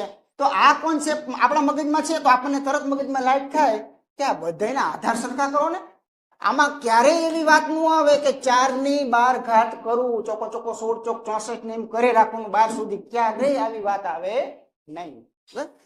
તો બધાનો આધાર સમાન કરવો હોય તો નાનો નાનો બગડો છે, એટલે બગડો કરી શકાય. એથી મોટું લેવા જાય તો બગડાને વાંધા પડે, બરોબર? કદાચ ચોગડા બીજા, આ ચોગડો ખમી શકે, આ ચોગડો ખમી શકે, આ ચોગડો ખમી શકે, પણ આ નહીં ખમે. એટલે બે જે છે યોગ્ય છે. તો ચાલો બગડાને હું અત્યારે ટાર્ગેટ રાખું છું, તો અહીંયા મારે કંઈ કરવાનું આવે નહીં, એનો આધાર 2 છે. અહીંયા ધ્યાન રાખજો, ચોગડો એટલે ખરેખર શું કહેવાય? 2 ની 2 ઘાત, બરોબર ને? જો આધાર બગડો કરી નાખો, 2 ની 2 ઘાત એ ચોગડો, અને ઓલી જે ઉપર હતી એની પાછી આપો, એ તો છે જ તે. આગળ વધો. ચાલો, આઠડો છે એ ખરેખર શું છે? 2 દુ 4 દુ 8, 2 2 2. બગડાની કેટલી ઘાત છે? 3. અને ઉપર જે હતા એ તો છે જ તે, ઉપલી 3 ઘાત તો એમને જ રહેશે. ઓકે, ચાલો આગળ વધીએ છીએ. 16 છે એ શું છે? તો જો 2 દુ 4 દુ 8 દુ 16, 4 વખત બગડા, બગડા ઉપર ચોગડો, બરાબર? 4 વખત બગડા છે, તો અહીંયા કેટલા છે? 2 ની 4 ઘાત, અને 11 એની હતી એ તો છે જ તે. ઓકે, હવે કોન્સેપ્ટ છે કે ઘાતની ઘાત હંમેશા શું થાય? ઘાતની ઘાત હંમેશા શું થાય? 3 ની 2 ઘાત અને 3 ઘાત. આ હંમેશા શું થાય? તો હંમેશા ગુણાકાર થાય. ઘાતની ઘાત હંમેશા શું થાય? હંમેશા ગુણાકાર થાય, આવી રીતે. ઓકે, ચાલો, તો આપણને આ પણ ખબર છે કે ભાઈ ઘાતની ઘાતનો ગુણાકાર હંમેશા થતો હોય છે. તો હવે આપણે થોડુંક આનું ટૂંકું કરીએ ને તો આથી સારી દેખાય છે આ વસ્તુ. જુઓ તમે, બરાબર? ચાલો, થોડીક અહીંયા દેખાય તો 2 ની x, અહીંયા કેટલા થશે? 2 ની 24 ઘાત થશે. અહીંયા કેટલા થશે? 3 તેરી ને 9 ઘાત થશે, અને અહીંયા 44, બરાબર? 2 ની 44. Okay, complete. થોડુંક આ બેન ભેગું કરવું તો કરીએ. હવે ધ્યાન રાખજો, ગુણાકાર ની અંદર જો મારા બેટા 1 માં બધા નિયમ લઈ લીધા, બરાબર ને? હવે ગુણાકાર જ્યારે હોય ત્યારે ઘાતનો શું થાય? સરવાળો થાય, બરોબર? 2 ની 1 ઘાત ગુણ્યા 2 ની 2 ઘાત ગુણ્યા 2 ની 3 ઘાત. જો કે આવું જોવા મળે, બરાબર, એટલે કે આધાર સમાન હોય અને ગુણાકાર હોય તો ત્યારે ઘાત જે છે ને એ મિત્રો આવી રીતે થાય. એનો આ દેશી હિસાબ છે. આનો તમે વિચાર કરો. 2 ની 3 ઘાત એટલે શું? બગડો એ ચોકલેટ છે, બરાબર? ચોકલેટ 3 ચોકલેટો છે, 3 ચોકલેટ અહીંયા છે, 2 ચોકલેટ અહીંયા છે, 1 ચોકલેટ અહીંયા છે, 3 ને 2 5 ને 1 ટોટલ 6 ચોકલેટ નો થઈ. તો એ જ હિસાબ બતાવે છે. આ ચોકલેટ કેટલી? તો કે 6. તો આ કેવી રીતે મળ્યું? તો કે આના સરવાળાથી. જુઓ તમે, 3 ને 2 5 ને 1 6, બગડાને 6 ઘાત. આવું ટૂંકું રૂપ જે છે એ કરી શકાય છે. તો ઘાતક માટે આપણે એક આ પણ નિયમ આપણી પાસે હોવો જોઈએ કે ક્યારે સરવાળો થાય? તો કે સમાન આધાર હોય તો એ બધી ઘાતો ભેગી કરી શકાય છે. એટલે આ એક જ બગડો જે અહીંયા લખાવવામાં આવશે, આ બધા વચ્ચે એક બગડો લખાય છે, તો ઉપર શું થશે બતાવું, બાકી કઈ જરૂરિયાત નથી. આ બધા ભેગા થશે આવી રીતે, બરોબર ને? તો અહીંયા કેટલા થશે? 33, બરોબર. તો આ થોડુંક ટૂંકમાં પતાવી દઉં. 33 થાય છે, નક્કી થઈ ગયું, ગેરંટી થઈ ગઈ છે. ચાલો, બે જે છે એમાં x વત્તા 24 કરી શકાય. તો ઇઝ ઇક્વલ ટુ સામે શું થશે? 2 ઉપર 44. હમણાં મેં કીધું એમ જવાબ આવી ગયો. બેયના કેવા છે? આધાર સરખા છે. ડિલેટ મારી દો એટલે પદ કેવું દેખાણું? x વત્તા 33 બરાબર 44. x વત્તા 33 બરાબર 44 એટલે આ બેની બાદબાકી કરો, કેટલા આવે? 11 આવે. તો x નું મૂલ્ય કયું હોવું જોઈએ? c જે છે એ યોગ્ય છે. તો બહુ બેસ્ટ દાખલો હતો કે જેમાં આખું આધાર અને ઘાત જે છે એના નિયમોનું આની અંદર પુનરાવર્તન થાય છે. આગળ વધીએ. કનું 100 મિનિટ માટે 20 મીટર પ્રતિ મિનિટ ચાલે છે. નાના એકમમાં દાખલો પૂછે ઘણી વખત, બરોબર. અને 50 મિનિટ માટે એની ઝડપ કઈ બનાવે છે? 70 મીટર પ્રતિ મિનિટ બનાવે છે. જો કિલોમીટર પ્રતિ કલાક નથી, મીટર પ્રતિ મિનિટ છે, બરાબર. તો સરેરાશ ઝડપ એની કેટલી થાય? આવો પ્રશ્ન આપણી પાસે માંગ્યો છે.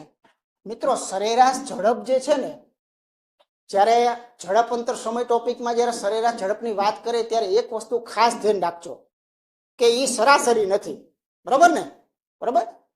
કનું જે છે એ 20 ની ઝડપે 20 કિલોમીટર પ્રતિ કલાકની ઝડપે ડુંગર ચડ્યો અને આ કનું જે છે એ 30 કિલોમીટર પ્રતિ કલાકની ઝડપે ડુંગર ઉતરો. ધ્યાન રાખજો, 20 ની ઝડપે ચડ્યો, 30 ની ઝડપે ઉતરો. તો આની સરેરાશ ઝડપ એવરેજ જ્યારે પૂછવામાં આવે છે ત્યારે શું ન કરવું? તો કે આની એવરેજ ક્યારેય આવી રીતે ન થાય કે આ બેનો સરવાળો ભાગ્યા 2. આવું ક્યારેય નો જવાબ આવે, ધ્યાન રાખજો, બરાબર ને? આ ટોપિકમાં આ એક શીખવાની વાત છે. તો આવું જ્યારે પૂછે છે ને, જ્યારે આ ટોપિકમાં જ્યારે તમને સરેરાશ ઝડપ પૂછે ત્યારે તમારે ફક્ત શું યાદ રાખવાનું છે? તો જો સરેરાશ ઝડપ કોને કહેવાય? તો કે કુલ અંતરો ભેગા કરવા પડે. શું કરવું પડે? બધાય અંતરોને ભેગા કરવા પડે. એ તો સરેરાશમાં કરતા હતા, સરાસરીમાં કરતા હતા, જેટલા હોય એને ભેગા કરીએ.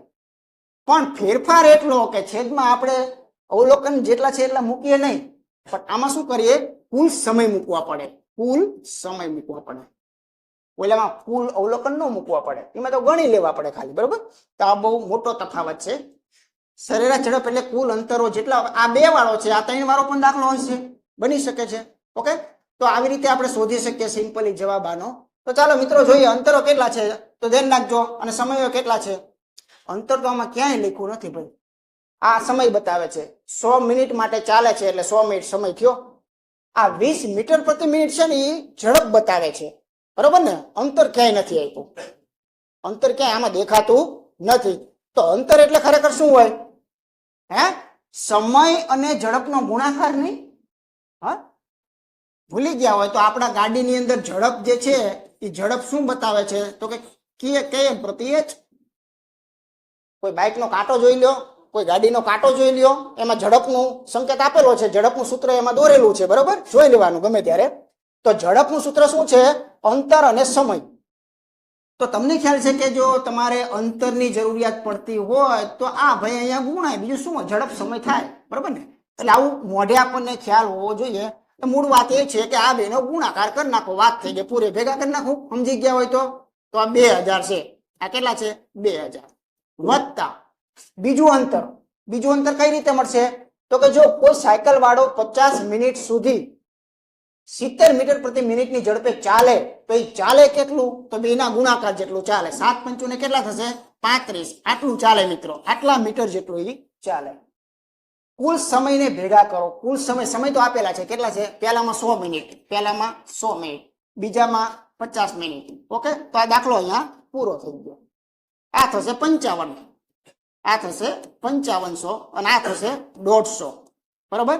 બેયના એક એક શૂન્ય ને આપણે કેન્સલ કરીએ. બધાને અહીંયા ખબર છે કે અહીંયા જો આપણે 3 પંચા કરવા જઈએ તો અહીંયા 11 પંચા થાય ને? તો ઉપર વધે છે 110, એના 3 ભાગ થતા હોય તો કરો. મિશ્રમાં માંગેલું હોય તો મિશ્રમાં જવાબ આપો, અપૂર્ણાંકમાં માંગેલું તો અપૂર્ણાંકમાં જવાબ આપો. પણ અત્યારે એને સીધો જવાબ માંગેલો છે તો સીધો જવાબ આપણે આપી દઈએ. ઓકે, તો સરેરાશ ઝડપનો કોન્સેપ્ટ હંમેશા શું બતાવે છે? ટોટલ અંતરોને ટોટલ સમય વડે ભાગી નાખો એટલે તમારો કોન્સેપ્ટ ક્લિયર થઈ જાય. આગળ જોઈએ. એક બેક્ટેરિયા 3 વર્ષમાં નફો ખોટમાં એક ફેમસ પેટર્ન છે. આ પેટર્ન વસ્તીના દાખલા તરીકે પૂછી શકે, આ પેટર્ન મોબાઈલનો ભાવ વધારા તરીકે પૂછી શકે. અત્યારે મેં બેક્ટેરિયા શબ્દ વાપર્યો છે, એક બેક્ટેરિયા 3 વર્ષમાં ક્રમિક રીતે એટલે કે પહેલા વર્ષની અંદર કેટલું વધે, પછી બીજા વર્ષની અંદર કેટલું વધે અને ત્રીજા વર્ષની અંદર કેટલું વધે છે એનું તમને અહીંયા આંકડો આપેલો છે, ધ્યાન રાખજો. બરાબર. આ પેટર્ન જ્યારે ભણતા હોય ત્યારે મગજમાં એક રાખશું કે જીવનમાં તમામ વસ્તુઓ વધઘટ કરે એવું જરૂરી નથી, ઘટતી પણ હોય. પહેલા વર્ષે ભાવ વધ્યો, પછી ભાવ ઘટ્યો, પછી ભાવ વધ્યો, બની શકે. પહેલા વર્ષે ભાવ ઘટ્યો, બીજા વર્ષે ઘટ્યો, ત્રીજા વર્ષે ઘટ્યો, બની શકે. આની જેમ 3 વર્ષે વધ્યો, બની શકે. એટલે આમાં કોઈ પણ વસ્તુ હોય, બરાબર, ગમે એવો દાખલો બનાવશે તો એનાથી ફેરફાર કેટલો કરવાનો ને એમાં ખાસ અહીંયા ધ્યાન રાખવાનું. શું ફેરફાર કરવાનો એ ધ્યાન રાખજો. ચાલો, 3 વર્ષના અંતે આઉટપુટ આપ્યું છે, જવાબ આપ્યો છે, પરિણામ આપેલું છે. 3 વર્ષના અંતે 1716 બેક્ટેરિયા થાય છે. તો શરૂઆત જ્યારે થઈ ત્યારે બેક્ટેરિયા હતા કેટલા? સરસ પ્રશ્ન છે. બરાબર. વસ્તીનો સેમ દાખલો.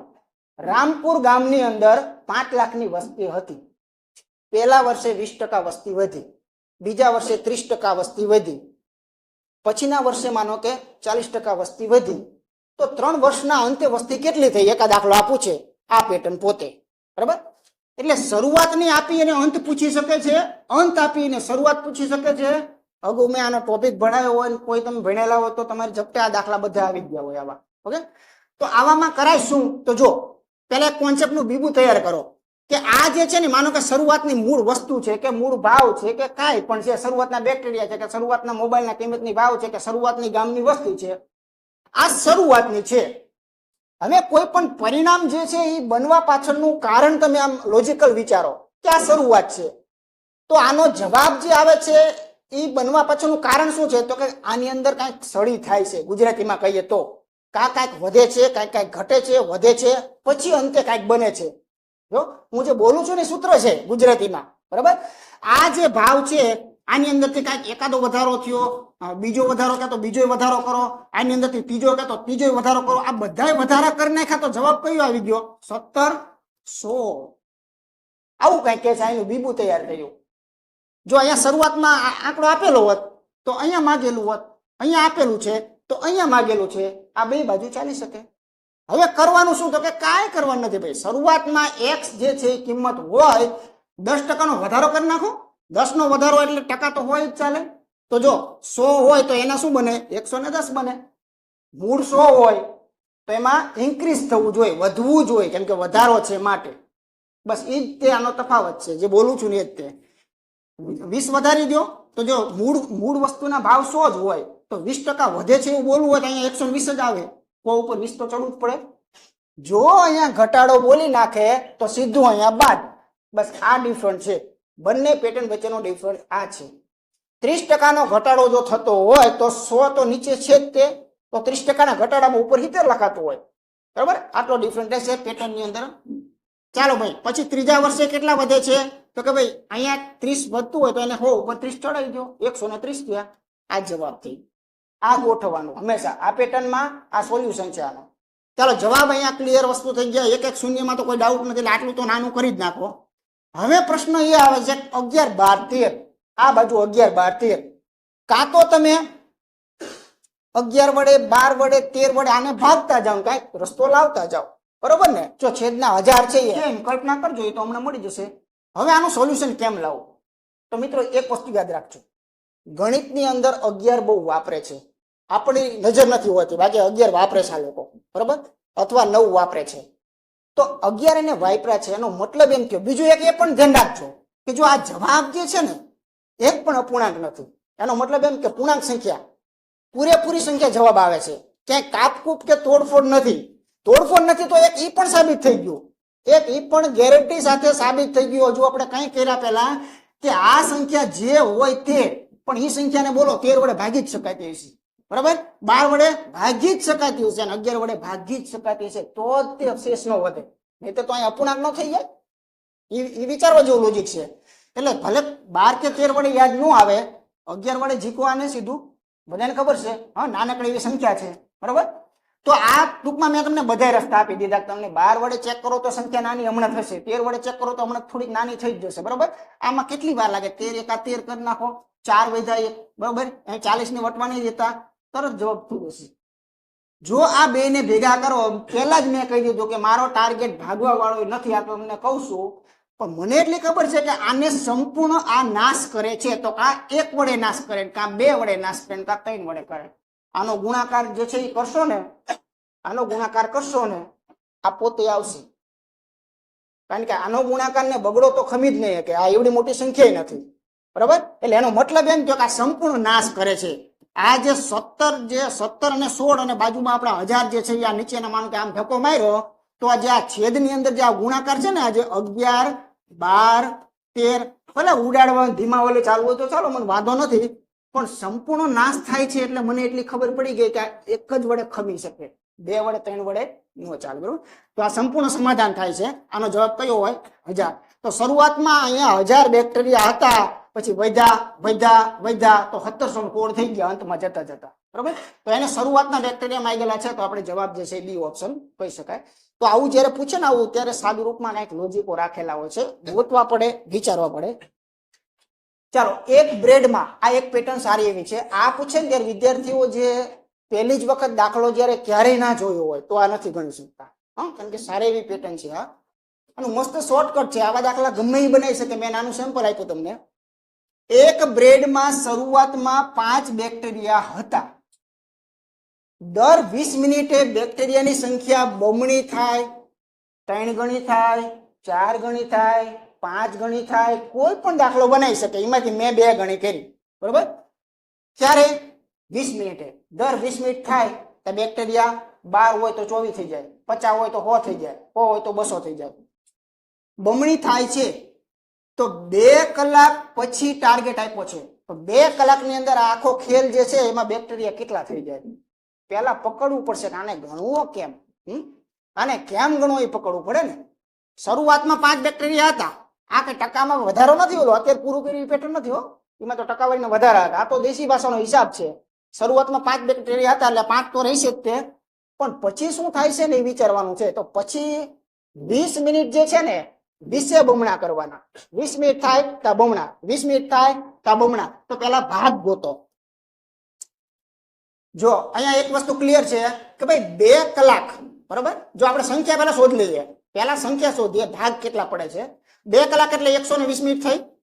120 મિનિટના 20 ના ટુકડા પાડો, 20 ના ટુકડા પાડો દર 20 મિનિટે, એટલે 6 વખત જે છે એ બમણા થાય.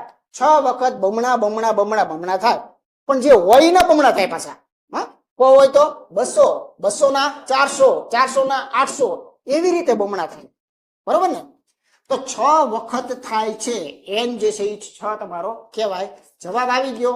નાનકડું એવું શોર્ટકટ મગજમાં રાખવાનું. 2 ગણું હોય, 2 ગણું એટલે શું? બગડા વાળું. 3 ગણું એટલે શું? તગડા વાળું, બરોબર. 4 ગણું એટલે ચોકડા વાળું સંબંધ.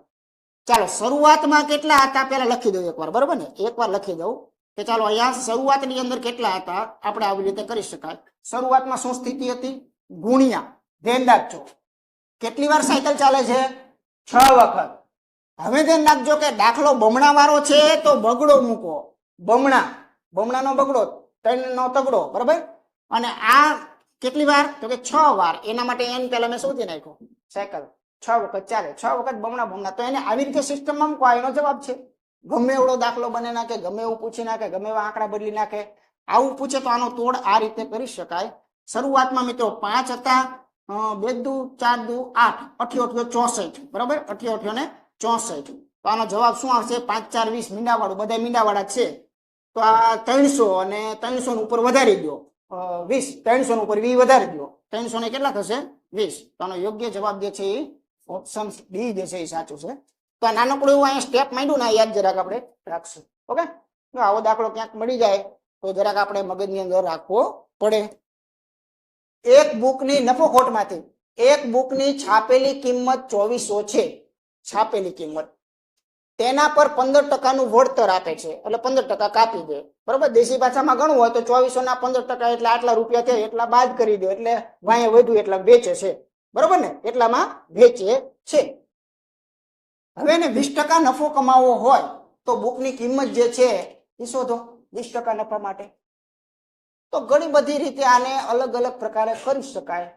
આમ પકડવું હોય તો પકડી શકાય. જો છાપેલા કેટલા છે એને 2400, બરાબર ને? પૂરેપૂરી કિંમત કેટલી છે? 2400. એને કાપાઈ નથી અને ચડાવાય નથી, બરોબર ને? તો જો આમ કરી શકાય કે જે 100% કિંમત છે ને એના મૂલ્યને શું કહેવાય? 2400 રૂપિયા કહેવાય. આમાં કઈ ડાઉટ ન હોવો જોઈએ, બરાબર? આ છાપેલા તો કે આ છાપેલા, આ પૂરા તો કે આ પૂરેપૂરી છાપેલી કિંમત. હવે ધ્યાન રાખો, કાપો 15% કાપો, 15% કાપો એટલે આ કિંમત કેટલી થઈ ગઈ? 85%. તો અહીંયા 15% કાપ્યા તો આ શું બનશે? બસ આ જવાબ થઈ ગયો એનો, ધ્યાન રાખજો. તો અહીંયા કેટલાનો સંબંધ ચાલ્યો છે મિત્રો? 24 નો સંબંધ ચાલે છે. તો અહીંયા પણ કેટલો હોય? 24 નો સંબંધ હોય. આનો ગુણાકાર જરાક કરો, ગુણાકાર કરજો, સરસ મજાનો ગુણાકાર આવશે 0 4 0 2, બરાબર? 20 40. ચાલો આ જે મળ્યું ને, શું મળ્યું ખબર છે ભાઈ? આ વળતર બાદનું, આને કહેવાય વેચાણ કિંમત, કહેવાય કે નહીં? હે, આ જે છે એ શું કહેવાય? વેચાણ કિંમત કહેવાય. હવે તમે વિચાર કરજો કે ઈ ભાઈ એમ કહે છે કે આવું કરે છે ને છતાંય એને 20% નફો જે છે ને એ મળે છે. જો આ લખ્યું છે છતાં 20% નફો જે છે એ કમાય છે, તો એને કિંમત જે છે બુકની શોધવાની છે. તો આનો અર્થ કઈક એવો થયો, ધ્યાન રાખજો. અત્યારે આ બુક વેચાઈ ગઈ 2040 અને હવે ઓલો વેપારી બેઠો બેઠો એમ કે છે કે તમે તારે ભલે મેં ડિસ્કાઉન્ટ આપ્યું હોય, મોજ કરી, તોય હું તમે તારે 20% કમાઉં છું. એટલે 2040 દીધી તોય 20% કમાય છે. તો એ આપણે વિચારવાનું છે, બરાબર? એટલે એનો મતલબ એવો થયો કે આ 2040 છે ને એ આ નફા સાથેની નફો ચડાયેલી કિંમત છે. કઈ? 2040. 2040 તો નફો છે, અંદર છુપાયેલો છે, હજુ લાવેલો તો ઓછામાં જ હતો, બરોબર ને? તો ખરેખર 100% એટલે કે મૂળ કિંમત, બરોબર? તો 100 ના મૂલ્યને શું કહેવાય? આ પોતે મૂકી છે એની, આ શું થાય? એની ખરીદ કિંમત. 100 ના મૂલ્યને શું કહેવાય? આ બેનો કઈક સંબંધ મળે તો આવું કઈક કરી શકાય. બે ના શૂન્ય પેલા કેન્સલ આપી દો. આ સંબંધમાંથી સીધું અહીંયા પહોંચાતું હોય તો કરી શકો છો, બરોબર? અથવા ન પહોંચાતું હોય તો પછી જિંદાબાદ, કારણ કે બધી બાજુ અધૂરું રહેતું હોય તો આમ કરી નાખવાનું રહેશે. અહીંયા આપણે બહાર લઈ લઈએ. પણ આ સંબંધ અહીંયા આ મળી જતો હોય તો આને જેવું એકઈ નથી કે આના 17 આ છે તો આના 17 જે છે એ 1700 એ જવાબ છે આપણો. શું છે? પછી આનો સોલ્વ કરો ને તો એ રીતે થતું હોય. તો આ રીતે તમે સીધો પણ 1700 જવાબ જે છે એ કહી શકો છો. ક્લિયર? તો આ ઘાતક ને ઘાતાંકમાંથી પણ આને કહી શકાય. એક સરસ મજાનું છે કે આ ઝુમખાનું મૂલ્ય જો એ હોય તો એની કિંમત ખરેખર કેટલી થતી હશે. તો આને કેમ કરવું? તો જો ઘણા બધા કૌશલ્યો આની અંદર રહેલા છે કે એક તો જાણે આને અપૂર્ણાંક આપેલો છે ઉપર, બરોબર? ખાલી 3 ઘાત નથી. બીજું કે અંદર એને પોઈન્ટ આપેલા છે. તો હું તમને દેશી ભાષામાં સમજાવવાનો પૂરો પ્રયત્ન કરું, એક સ્ટેપ ખાલી ભલે લખવું મારે પડે. તો આ ખરેખર તો આવું છે કઈક. જો 1/1000 છે, પેલા સમજી લો. 0.001 એટલે 1/1000 કહી શકાય ખરા. ઓકે, અહીં સુધી પ્રશ્ન નથી ભાઈ, અહીં સુધી કોઈ પ્રશ્ન નથી. ઘાતને મેં હજુ કઈ કરેલું નથી. ચાલો આગળ જોઈએ. આ જે છે એ સાદી રીતે શું બતાવે છે તો કે ભાઈ 0.1 છે એટલે આનો મતલબ એમ થયો કે 1/1000 કેટલા છે? 100 છે. અને આની ઘાત જે છે એને મેં હજુ કઈ કરેલું નથી. તો પોઈન્ટ માંથી અપૂર્ણાંકમાં એક તો આ રૂપાંતર આપણને ખ્યાલ હોય જ તે, બરોબર? કે ભાઈ 0.1 જે છે ઇઝ ઇક્વલ ટુ આ પોતે કહેવાય કે 1/10. આ વસ્તુ આપણને ખબર હોય જ તે. તો એવી રીતે એ આધાર ઉપર જ મેં અહીંયા લખેલું છે. હવે શું કરી શકાય?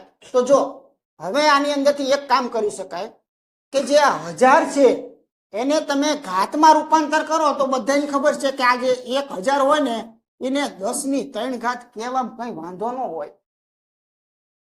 આધાર સમાનનો હું પ્રયત્ન કરું છું, ધ્યાન રાખજો. મારો ફોકસ ક્યાં છે? આધાર સમાનનો. તો 10 નો આધાર રાખું, બીજું કશું ને અઘરું કરું છું. 5 નોય થાય પણ એવું નથી કઈ કરવું. 10 ના આધારમાં રૂપાંતર કરવું આને.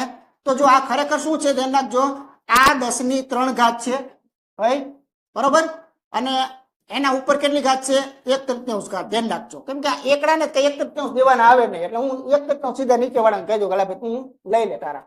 એટલે અહીંયા આવું કઈક છે. જુઓ, જે 1000 હતા એને મેં શું લખ્યા? 10⁻³ ઘાત લખી, અને એની ઉપર ઘાત હતી અપૂર્ણાંકમાં એ એમ નામ રાખી. અહીંયા હું એ જ વસ્તુ કરું છું કે જે નીચેના જે 100 છે ને એને હું 10 માં રૂપાંતર કરું છું તો એને 2 ઘાત આપું અને પોતાના 2 ઘાત છે એમ નામ જમા રાખું છું ઉપરના. આવું કઈક થઈ શકે. ઓકે, ચાલો હવે ઘાતના હિસાબ આપી દો એટલે રોકડીયા હિસાબ આપણે ચાલુ થઈ જાય. તો મિત્રો તમને ખ્યાલ છે કે કોઈ અપૂર્ણાંક ઘાત આવતી હોય ત્યારે ખરેખર આવું થતું હોય છે કે દાખલા તરીકે આ 2⁻³ ઘાત અને એની 1/3 ઘાત. તો અહીંયા જે ઘાતો હોય ને એના સાદુરૂપો એના નિયમ મુજબ ચાલતા જ હોય છે, બરોબર ને? એટલે કે આ તો ઠીક છે, બે આધાર છે, પણ કદાચ બગડો ન હોય તો ઉપરના વંચાય શું? તો કે 3 ગુણ્યા 1/3 વંચાય, બરોબર ને? તો 3 ગુણ્યા 1/3 એટલે કે આ તગડા એને ઉડાડી શકાય, એમ મૂળ વાત એમ છે. એટલે આપણે જે ઘાતું છે ને એમાં થોડું ઘણું સાદુરૂપ આપીએ તો ઘાતુના સાદુરૂપ આપણા સાદા નિયમ પ્રમાણે ચાલતા હોય છે, એમાં કઈ નવીનતા નથી. તો એમાં આ 3 તો ગયા. તો આ તો ફક્ત ને ફક્ત શું લીધું છે? 1/10 છે. 1/10 કેટલા છે? 10 છે. ઓનલી ફોર 1 10, બરાબર? અને આ જે છે એમાં ગુણાકાર મેં હમણાં શીખવાડ્યો હતો કે આ 10⁴ છે. આ જે છે શું છે? 10⁴ છે. ઓકે, હવે ખાસ ધ્યાન રાખશો કે ઋણ ઘાતાંક ભણતા હોય ને ત્યારે ઋણ ઘાત જે છે ને એનો એક નિયમ છે, ઋણ ઘાતનો નિયમ. ઋણ ઘાતના નિયમો મિત્રો બધા જાણતા હોવા જોઈએ. જો દાખલા તરીકે 10 ની માથે ધન તો બધાને ખબર છે, 10⁻2 હોય તો આ 10⁻2 નો બીજો મતલબ શું થાય? તો કે કોઈ ઘાત ઋણ હોય એને ધન બનાવી હોય તો એને ધક્કો મારીને નીચે લઈ દેવી પડે. 1/છેદમાં લઈ જાઓ એટલે એ ધન થાય, 1/છેદમાંથી ઉપર લાવો એટલે ઋણ થાય. ટૂંકમાં આમ નામ જ થયા રાખે, બરોબર છે ને? ધન ઋણ ધન ઋણ ધન ઋણ એમ એનો બદલાવ માટે નિયમ બહુ સિમ્પલ હોય છે. એટલે આને તમે છેદમાં લઈ ગયા, આ ધન થઈ ગયું, લ્યો આ ધન થઈ ગયું. તો આનો આ સાયકલ જે છે ને મગજમાં આપણે રાખવું પડે, ગમે ત્યાં જરૂર પડતી હોય છે. હવે આ તમને દેખાતું હોય તો આને શું કહેવાય? તો આમ ઉપર ધક્કો મારો તો 10⁻2 ઓછા કહેવાય. અને 10⁻2 ને શું કહેવાય? તો સામે ધક્કો વિચારો, 1/10 કહેવાય, બરોબર ને? તો આ એક નિયમ જે છે એને નાનકડો એવો નિયમને આપણા મગજમાં ઘાતાંક તરીકે હોવો જોઈએ ખાસ. તો અહીંયા આવું તમે કરી શકો ને, એક ઘાત તો છે જ તે દેખાડી નથી પણ એક તો છે ને. આને આમ ધક્કો ઉપર માર દો તો આ 10 ની શું છે? -1 છે, બરોબર ને? છેદનો છેદ હંમેશા ક્યાં જાય? ઉપર આંટો મારીને. જે 10⁻3 છે એ ઉપર ગઈ. હવે પાછા પ્રશ્ન મોટામાં મોટો એ આવશે કે ઉપર ગઈ તો મેં માઇનસ કેમ ન કર્યા? ઉપર ગઈ ધન જ થઈ જાય, આ ધન થઈ. હવે ગોટાળે ચડ્યા ક્યાં? હેઠેવાળી ઉપર લાયા પણ તમે નીચે ધન હતા ઉપર ધન રહ્યા. તો ધ્યાન રાખજો, મેં શું કર્યું ધ્યાન રાખજો. છેદનો નિયમ વાપર્યો મેં. છેદનો છેદ જે આવે ને, છેદનો છેદ કોને કહેવાય? દાખલા તરીકે એકડાના છેદમાં 2/3 હોય, આ વસ્તુને સમજી લેજો. તો આમાં જે તગડો જે છે ને એને કહેવાય છેદનો છેદ. તો તગડો જે છે ને સીધો ઉલટે ઉપર જ આવે, સીધો ઉપર આમ કરે આમ ગુણાકારમાં આવે, અહીંથી કેન્સલ થાય, બરોબર ને? વાસ્તવિક રીતે શું થાય છે કે આ ઉલટાય છે. આ સંખ્યા જે રહી ને એ ઉલટાઈ નાખો. 2/3 છે ને એને જો ઉપર ચડાવવા હોય ને તો એને 3/2 કહેવાય. આમ યાદ રાખો તો મને વાંધો નથી, બરાબર? છેદ હંમેશા ઉપર લેવો હોય તો ઉલટીને આવી જાય, આ એનો નિયમ છે. ચાલો આપણો જવાબ આવી ગયો છે. એટલા માટે જે આ હતું એ ખાલી ઉલટીને ઉપર આવ્યું છે, બીજું કાંઈ થયું નથી. તો મિત્રો ચોકડામાંથી આ સમાન છે, જુઓ તમે. આ 10⁻3 થઈ. કેટલી થઈ? 10⁻3. ઉર્ફે આને શું કહી શકાય? 1000 પૂરા, બરોબર? તો આનો જવાબ કયો છે? સી સાચો છે. અથવા ઘાતમાં પણ આપેલું હોય, ઘાતમાં 10⁻3 ક્યાંક વિકલ્પમાં હોય તો આપણે એ લઈ લેવાનું, જે પૂછે એ પ્રમાણે હોય. ઓકે, તો કેટલાક નિયમો આમાં જોવા મળ્યા કે કોને ક્યાં છેદમાંથી ફેરફાર કરવામાં શું થાય છે. ધન ઘાતની ઋણ ઘાત હોય તો શું કરી શકાય છે, અપૂર્ણાંક ઘાત હોય તો એનું શું સોલ્યુશન હોય છે, બરાબર? ચાલો બીજગણિત. x² + 2x - 3 = 0 એના બે બીજ. બીજનો મતલબ શું થયો? એના જવાબ, એના ઉકેલ, એના બીજ કહેવાય, બરાબર? દ્વિઘાત સમીકરણ, બે ઘાત વાળું સમીકરણ હોય એના બે ઉકેલ હોય. ધ્યાન રાખજો, બીજગણિતમાં બે ઘાત વાળું સમીકરણ જે છે એના બે ઉકેલ હોય, બરાબર? તો આ એક સમીકરણ આપેલું છે. આ સમીકરણની અંદરથી તમને એમ પણ પૂછે કે આના બીજ શોધો, આના બીજ શોધો, આવો પ્રશ્ન પણ પૂછી શકાય. પેલો દાખલો આ બેઝિક દાખલો કે આના બીજ કઈ, હાલો આનું સોલ્યુશન મને આપો. આનું સોલ્યુશન એ બીજગણિતનો પાયો છે, બીજગણિતનો જીવ ગણાય છે, બરાબર? એટલે એક પણ વિદ્યાર્થીને આવા દ્વિઘાત સમીકરણ જે છે 3 પદ વાળા એ ઉકેલતા ફરજિયાત આવડવું જોઈએ. ન આવડતું તો શીખી લેજો. આની બે પેટર્ન છે. પેટર્ન નંબર 1 સહગુણક વગરનો દાખલો. પેટર્ન નંબર 2 કોઈ પણ બગડો તગડો આગળ બેઠેલો હોય એને કહેવાય સહગુણક વાળો દાખલો. સહગુણક ન હોય તો મફતમાં પહેલા સ્ટેપે જવાબ આવે, સહગુણક હોય તો બીજા સ્ટેપે જવાબ આવે, બરાબર? એટલો બેમાં ડિફરન્ટ છે. ચાલો હું તમને આ એક સોલ્વ કરતા શીખવાડું કે આ હકીકતમાં આને શું કરવું, કઈ રીતે સોલ્વ થાય છે. તો જો આ દ્વિઘાત સમીકરણ છે. હવે આની અંદર શું થાય? પહેલા છેલ્લાનો ગુણાકાર કરો અને વચ્ચેનું પદ લાવી દો. ધ્યાન રાખજો. એટલે 3 એકાને કેટલા થયા? 3. પહેલા છેલ્લાનો ગુણાકાર બોલ્યો ને, પહેલા તો એકડો જ હશે હંમેશા. સહગુણક વાળો હોય તો હોય, બાકી એકડો જ હોય. તો 3 એકા ને 3. આ તગડાના તમે એવા બે ટુકડા પાડો, તગડાના એવા બે ટુકડા પાડો કે એ બંને ટુકડાઓ જે છે ને એ બગડો આપી શકતા હોય. પાછા નિયમ બહુ જરૂરી છે.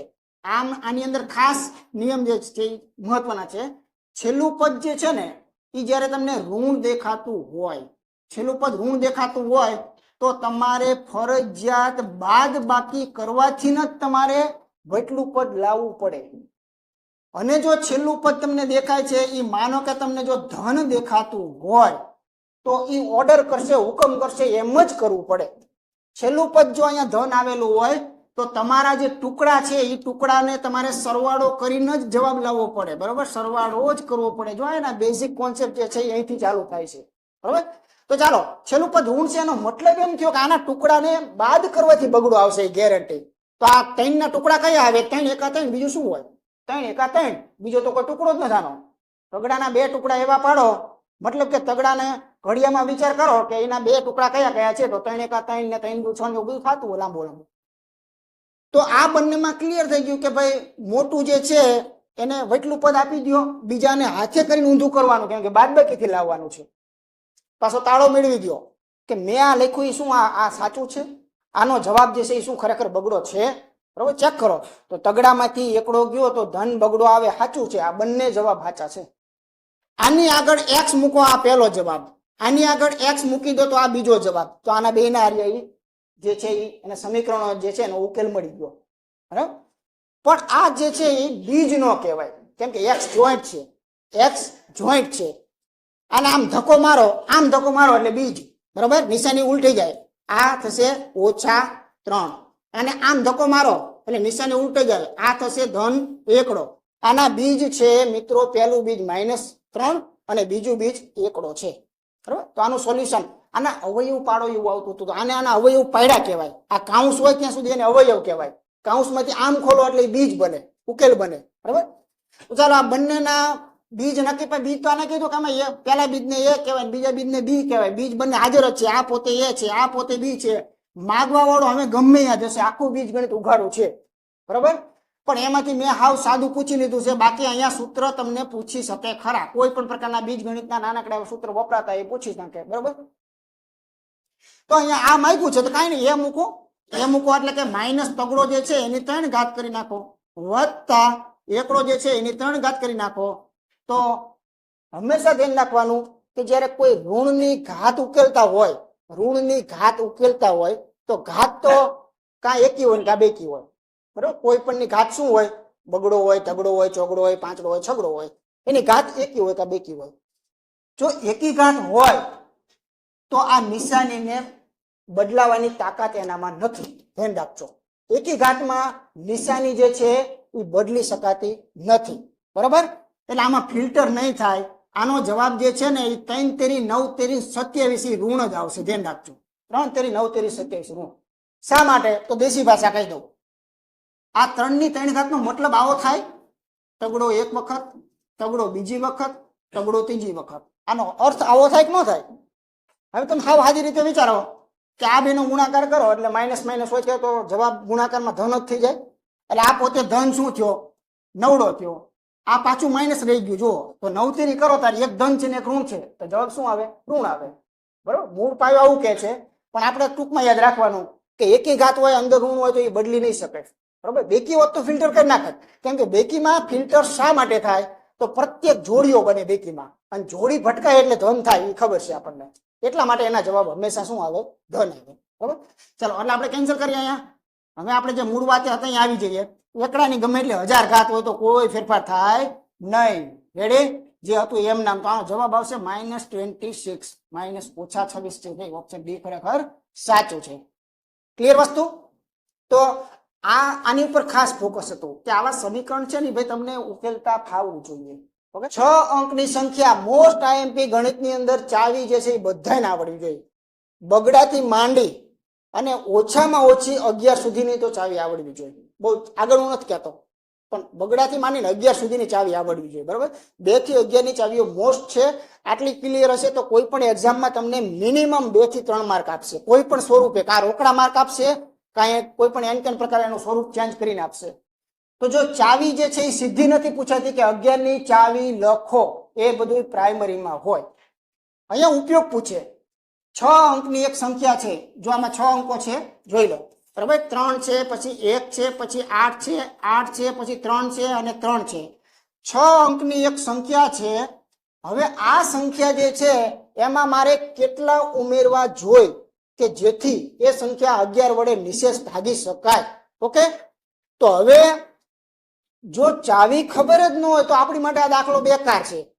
તો આપણે તો આમાં કેમ ખબર પડે કે આનો કાં તો 11 વડે ભાગાકાર કરો, પછી કેટલું વધે છે એ બધું જોવું પડે ને એના પરથી સેટિંગ કરવા પડે ને.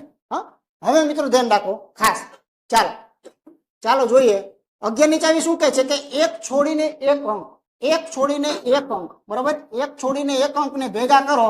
ચાલો એનો જવાબ શું આવે છે જુઓ તો. ભાઈ 8 9 10 11 12 ને 14, અહીંયા કેટલા મળે છે? 14 મળે છે. રેડી? ચલો બીજા એક છોડીને એક ચેક કરો. હાલો આની સાથે આ ચેક કરશું, આની સાથે આ ચેક કરશું, અહીંયા કઈક જવાબ દઈ દઈશું. તો અહીંયા 9 10 11 ને કેટલા થયા? 12. હવે સાંભળજો 11 ની ચાવી શું કહે છે. 11 ની ચાવી એવું કહે છે કે દુનિયાની ગમે એટલી લાંબી સંખ્યા કોઈ લખી નાખી, ગમે એટલી લાંબી સંખ્યા લખી છે અને આખે આખી લાંબી સંખ્યા 11 વડે ભાગી શકાય છે કે નહીં ખબર કેમ પડે? તો ચાવીએ બે નિયમ આપ્યા. પહેલો નિયમ ચાવીએ શું આપ્યો? પહેલા નિયમમાં એને એવું કીધું કે તમારે કોઈ પણ લાંબી સંખ્યા છે ને એમાં એક છોડીને એક અંકના પહેલા હિસાબ તમે કરી નાખો. તો એ તો બહુ નાની વાત હશે, કેમ કે એના સરવાળા કે 10 થી મોટા આમાં અંક જ 9 જેટલો આવે મેક્સિમમ, બરાબર. એટલે સરવાળા નાના છે. પછી એને નિયમ એ કીધું કે ચાલો ભાઈ સરવાળા મેં કરી નાખ્યા, આના અલ્ટરનેટિવ સરવાળા મેં કરી નાખ્યા. હવે મારે શું કરવાનું? એક 14 આવ્યો ને એક 12 આવ્યો. તો ચાવીએ એવું કીધું કે ચાવીએ બે નિયમ આપ્યા. નિયમ નંબર 1 ચાવીએ શું કીધું? તો ચાવીએ એવું કીધું કે બંને તમારો જે મળે છે બંને અંકો એનો તફાવત ધ્યાન રાખજો. બંને અંકોનો તફાવત જો કાં તો તમે 0 કરી દો તો સમજી લેવાનું કે આ સંખ્યા 11 વડે ભાગી શકાય છે. બનશે કે કદાચ 0 ના થયો તો આ ચાવી વાળાએ બીજો નિયમ આપ્યો કે જો એનો તફાવત 0 થાય જેવું જરૂરી નથી. 0 જો એનો તફાવત ન થતો હોય તો તમે તફાવત કરો, પણ તફાવત કરો છો ને તો એ તફાવત ધ્યાન રાખજો એ મારા મામા માસીના સગામાંથી જ આવવો જોઈએ. એટલે કે હું કાં તો તમારી તફાવત 11 જ આવવો જોઈએ, ધ્યાન રાખજો, એના સગા. કાં તો એ તફાવત 11 જ આવવો જોઈએ. 11 નો આવે તો 11 નો ઘડિયો ચાલે, આગળ હાકો. 11 નો આવે તો 22 તફાવત આવવો જોઈએ. 22 નો આવતો તો 33 આવવો જોઈએ. આથી મોટા તો તફાવત શક્ય જ નથી, આવશે નહીં, બરાબર. એટલે આ યાદ રહી ગયું, 11 ના ઘડિયામાં તફાવત આવવો જોઈએ. બધું એનું નિયમ તે. બસ એના આ બે નિયમ આપ્યા, બરાબર. આ ચાવીમાં તમને શું લાગે છે? અત્યારે તમે બાદબાકી કરો તો બગડો થઈ જાય છે, ધ્યાન રાખજો, બરાબર. હવે અત્યારે આનો બગડો જે છે એ તફાવત આવે છે એટલે આ તો ફેલ ગયું ને, 0 તો થાય એવું અત્યારે સીધું ડાયરેક્ટ ન થયું, બરાબર. તફાવત 2 આવ્યો એટલે તમને આ પણ ફેલ ગયું એવું લાગે છે. ખરું 11 નું આવ્યું, 33 નું આવ્યું, બરોબર ને. પણ આપણે હવે કઈક એવું કરવાનું છે કે મારે આની અંદર ઉમેરો કરવાનો છે, બરોબર. તો હવે તમે વિચાર કરજો કે આ લોકોના તફાવતમાં 11 જન્મ આવે ને એટલે આમાં ઘણું નાખવું પડે. 11 નો જન્મ આ બેના તફાવતમાં જો કરાવવો હોય તો આમાં ઘણું બધું નાખવું પડે. મતલબ કે 2 આંકડાની સંખ્યા નાખવી પડે ત્યારે આનો ટાંગા મેળી જાય છે. 11 નો થાય કાંઈક બાદબાકી કરતા. 11 તરફ ફાંફા નહીં મારો, તમારી પાસે આ નિયમ છે જ તે, આની તરફ દોડો. 0 તરફ દોડો તો મિત્રો નકરો બગડો નાખવાનો આવે. નકરો બગડો નાખો એટલે ઓલા 14 ને આ 14, બરોબર. તો આમાં કેટલા ઉમેરવા પડે? 2 જે છે એ નાખવાથી, બરોબર. તેના જો ઉપર 14 થાય નીચે 14 થાય, બેનો તફાવત 0. એટલે આ સંખ્યા સાચી કદાચ બનાવી હોય ને તો સાચી સંખ્યા તો કીધી નથી, પણ સાચી સંખ્યા કદાચ બનાવી હોય ને તો આમ બને 31 8 8 3 ને હવે હું આમાં 2 નાખી દઉં એટલે કેટલા થાય? 5. આ સંખ્યા જે છે ને 11 વડે ભાગી શકાતી હશે. Fine, okay. ક્લિયર વસ્તુ. 11 ની ચાવી શું કહેવા માંગે છે, કઈ રીતે લગાડવી, ક્યારે લગાડવી, કેટલા એના નિયમ છે? માત્ર એક નિયમ નથી, 2 નિયમ છે. બંનેમાંથી કોઈ પણ ચેક કરી શકાય જે નજીક પડતો હોય તે, બરાબર. એક સંખ્યા, બીજું રિપીટેશન. મોસ્ટ ઓફ જો એ ના પૂછે તો આ પૂછે છે, ધ્યાન રાખજો. એક સંખ્યા આપેલી છે, સંખ્યાનું નામ છે 3 5 6, પછી ખાલી છે, પછી પણ ખાલી છે. એ 90 થી ભાગી શકાય છે, ધ્યાન રાખજો. આ સંખ્યા 90 વડે ભાગી શકાય છે એવું એને કહી દીધું છે, બરાબર ને. તો એમ કે છે કે x કેટલો હોય અથવા y કેટલો હોય એનો તો એમ કીધું મને x y નો સરવાળો કયો. એક્સ વાય ની બાદબાકી માગી શકે, એક્સ વાય ના વર્ગો માગી શકે, એક્સ ભાગ્યા વાય માગી શકે, કાંઈ પણ માગી શકે. મૂળ વસ્તુ એ છે કે એક્સ શોધતા આવડવું જોઈએ, વાય શોધતા આવડવું જોઈએ. ઓકે, ચાલો સૌથી પહેલા લાંબો વિચાર કરીએ તો કોઈ સંખ્યાને 90 થી ભાગી શકાય. 90 થી ભાગી શકાય એનો મતલબ એમ થયો કે 90 માં મીંડું છે. 90 એટલે પોતે કોણ? 90 એટલે પોતે કોણ? 9 અને 10. 90 એટલે 9 અને 10 ને. તો કોઈ સંખ્યાને 90 વડે ભાગી શકાય તો એના જે અંશો છે એ તો ભાગી જ શકતા હોય ને, કેમ કે એના દ્વારા 90 બન્યા હોય. તાકાત જ આમાં છે, આ પાયો છે, બરોબર ને. ઈંટ જે છે એ બધી જાજી ભેગી થાય તો જ દિવાલ બને ને, એમનામ તો કે બને ને. એટલે આનો મતલબ એ ક્લિયર થઈ ગયો કે કોઈને 90 વડે ભાગવા એનો બીજો અર્થ બોલતા શીખી જાઓ કે એને 10 વડે ભાગવા. તો આ સંખ્યા 90 વડે ભાગી શકાય છે તો 100% આ સંખ્યા 10 વડે ભાગી જ શકાય છે. અને દુનિયાની કોઈ પણ સંખ્યા 10 વડે તો જ ભાગી શકાય એના એન્ડ ઉપર મીંડું હોય. જેના એન્ડ ઉપર મીંડું જ ન હોય એને 10 વડે ન ભાગી શકાય. કલ્પના કરો, 10 વડે કોને ભાગી શકાય? 10 ને 20 ને 30 ને 40 ને 50 ને એવા ને જ ભાગી શકાય. બાકી 25 55 એ કોઈને 10 વડે ભાગી જ ન શકાય. તો આ સોલ્વ થઈ ગયું કે ભાઈ તમે પોતે શું છો? 0. પ્રેમથી સ્વીકારી લો, બરોબર ને. છેલ્લો અંક શું છે? 0. એક્સ નું તો વાત પતી ગઈ. હવે આપણે આમાંથી અહીંયા પહોંચી ગયા. જુઓ તમે, એ અહીંયા પહોંચી ગયા, એ આટલે પહોંચ્યા, એક્સ નીકળી ગયો. આ સંખ્યા જે છે ને એ 90 વડે ભાગી શકાય છે. હા, આ સંખ્યા 9 વડે ભાગી શકાય છે. હા, આ સંખ્યા 10 વડે ભાગી શકાય છે. હા, તો નવડા વડે ચેક કરો. નવડો શું કે છે? નવડો અને તગડો બે સગા બાપ દીકરા છે, ધ્યાન રાખજો. તગડો એનો દીકરો છે, નવડો એનો બાપ છે. તગડા એવું કીધું કે દુનિયાની ગમે એ સંખ્યા તમે મારી પાસે લાવો, હું બધા અંકને ભેગા કરી નાખું અને હું પોતે ભાગી શકું ને તો એ બધાને ભાગી શકું. એનો મતલબ એમ થયો. નવડા એનો વાદ કર્યો. નવડો કે દુનિયાની ગમે એ સંખ્યા લાવો, બધાને ભેગા કરો. ખાસ ધ્યાન રાખજો, બધાને ભેગા કરો. અને એ જે ભેગા કરો પછી જો હું એને ભાગી શકતો હોય તો સમજી લેવાનું કે આખી સંખ્યાનું નવડા વડે ભાગી શકું છું. બેયના નિયમ સેમ છે, બરોબર. તો મતલબ અહીંયા ક્લિયર થઈ ગયો મિત્રો. સાવ દીવા જેવી વાત છે. તગડામાં 5 નાખો એટલે 5 ને 3 6 7 ને 8 થયા. 8 માં તમે 6 નાખો એટલે 6 × 12 તેને 14 થયા. 14 આનો ટોટલ 14 તો થઈ ગયો છે. આ અંકોનો ટોટલ 14 થઈ ગયો છે. 14 ને 9 વડે ભાગી શકતા નથી. એકડો નાખું તો 15 ને ભાગી શકું. બગડો નાખું તોય નહીં પતે. તો મૂળ વાત એમ છે કે આમાં 18 કરવા છે. શું કરવું છે? આમાં 18 કરવા છે. આ કેટલા થયા? 18 થયા. 18 ક્યારે થયા? તો કે ચોગડો ખૂટે છે. ચોગડો જો વાય પોતે સ્થાનમાં લઈ લે તો વાત આખી પતી જાય. તો અહીંયા જો ચોગડો લખાઈ જાય એટલે આ બધાનો સરવાળો 18 થયો. 18 થયો એનો મતલબ એમ કે નવડા વડે ભાગી શકાય છે, બરોબર. તો વાય ના જગ્યાએ શું હોવું જોઈએ? એક્સ ની તો વાત પતી ગઈ અને વાય ની પણ અહીંયા પતી ગઈ કે શું હોવું જોઈએ? 4. તો એનો ટાર્ગેટ ને પકડી લો કે x + y મતલબ કે 4 + 0 મતલબ કે શું જવાબ? 4, બરોબર. તો અહીંયા x + y નો સરવાળો 4 જેટલો હોવો જોઈએ. તો આમાં 9 ની ચાવી મેં વાપરેલી છે, ધ્યાન રાખજો. બે સંખ્યાનો ગુણોત્તર 6/11 હોય અને તેનો ગુસા 6 હોય. મોસ્ટ આઈએમપી દાખલો, બરોબર. મોસ્ટ આઈએમપી દાખલો છે. બે સંખ્યાનો ગુણોત્તર 6/11 છે. મોસ્ટ વેરી મોસ્ટ આઈએમપી, મગજ દોડાવવા જેવી વાત છે. બે સંખ્યાનો ગુણોત્તર આપ્યો, સંખ્યા નથી આપી, અને પાછો એનો ગુસા આપેલો છે તો એનો લસા શોધો. આમ વિચારો ને તો જવાબ તો આ જ છે. 6 બધાને ભેગા કરો, આ જવાબ છે. કેટલો આવે છે? જવાબ તો એ છે. હાલો, હવે સમજવાની વાત એ છે કે આ શા માટે આવું મેં કર્યું. તો ખાસ ધ્યાન રાખજો, સંખ્યા જે છે એ બે આપેલી છે, બરોબર ને. માનો કે આ પ્રથમ સંખ્યા અને આ માનો કે બીજી સંખ્યા. હવે આનો ગુણોત્તર 6/11. બે સંખ્યાનો ગુણોત્તર હોય, બે ઉંમરનો ગુણોત્તર હોય, બે વસ્તુનો ગુણોત્તર હોય. ગુણોત્તરનો અર્થ શું પેલા મને એ કહો. તો કે આમાંથી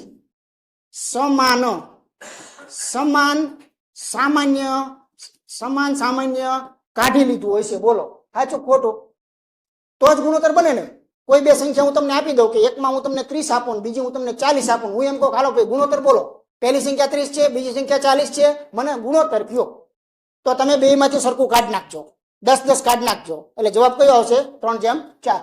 તો ગુણોત્તર લખાય છે ત્યારે મગજમાં પહેલી લાઈટ થવી જોઈએ કે આ નહીં લખાણો હોય ત્યારે શું થયું હશે? તો કે આમાંથી સામાન્ય કાઢ્યું હશે. કોઈ બે વસ્તુમાંથી સામાન્ય કાઢવું એનું બીજું નામ મિત્રો ખબર છે તમને કે ગુસા કહેવાય.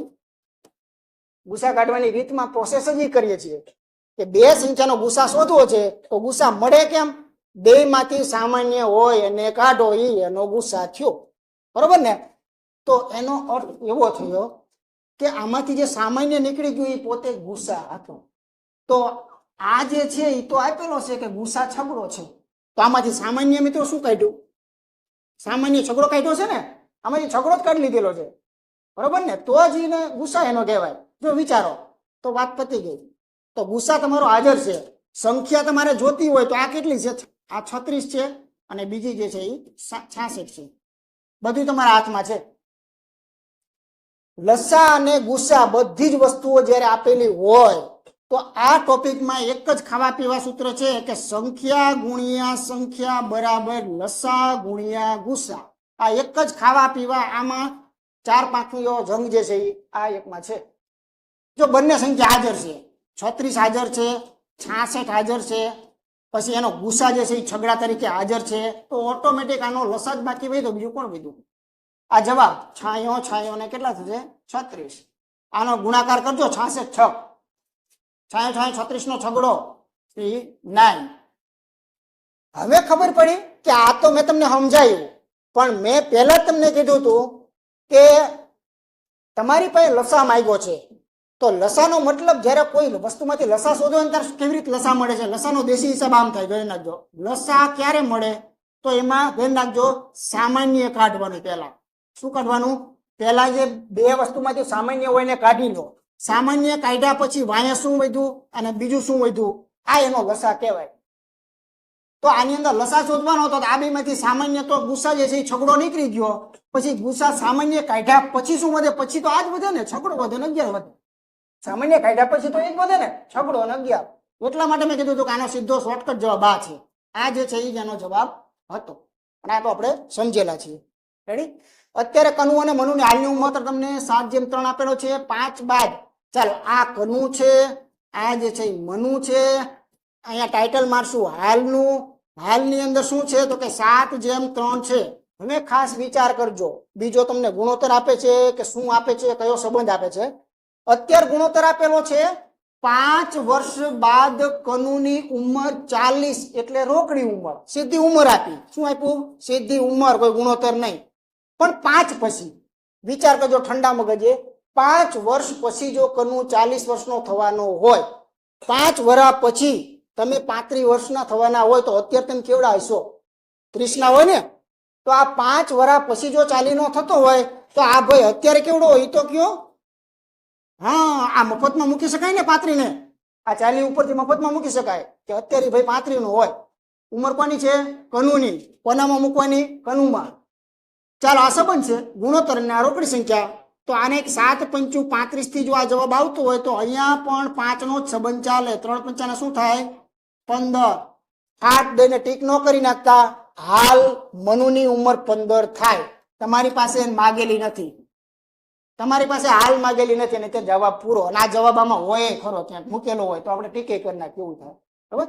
ચલો હાલ તમને મળ્યું છે મિત્રો.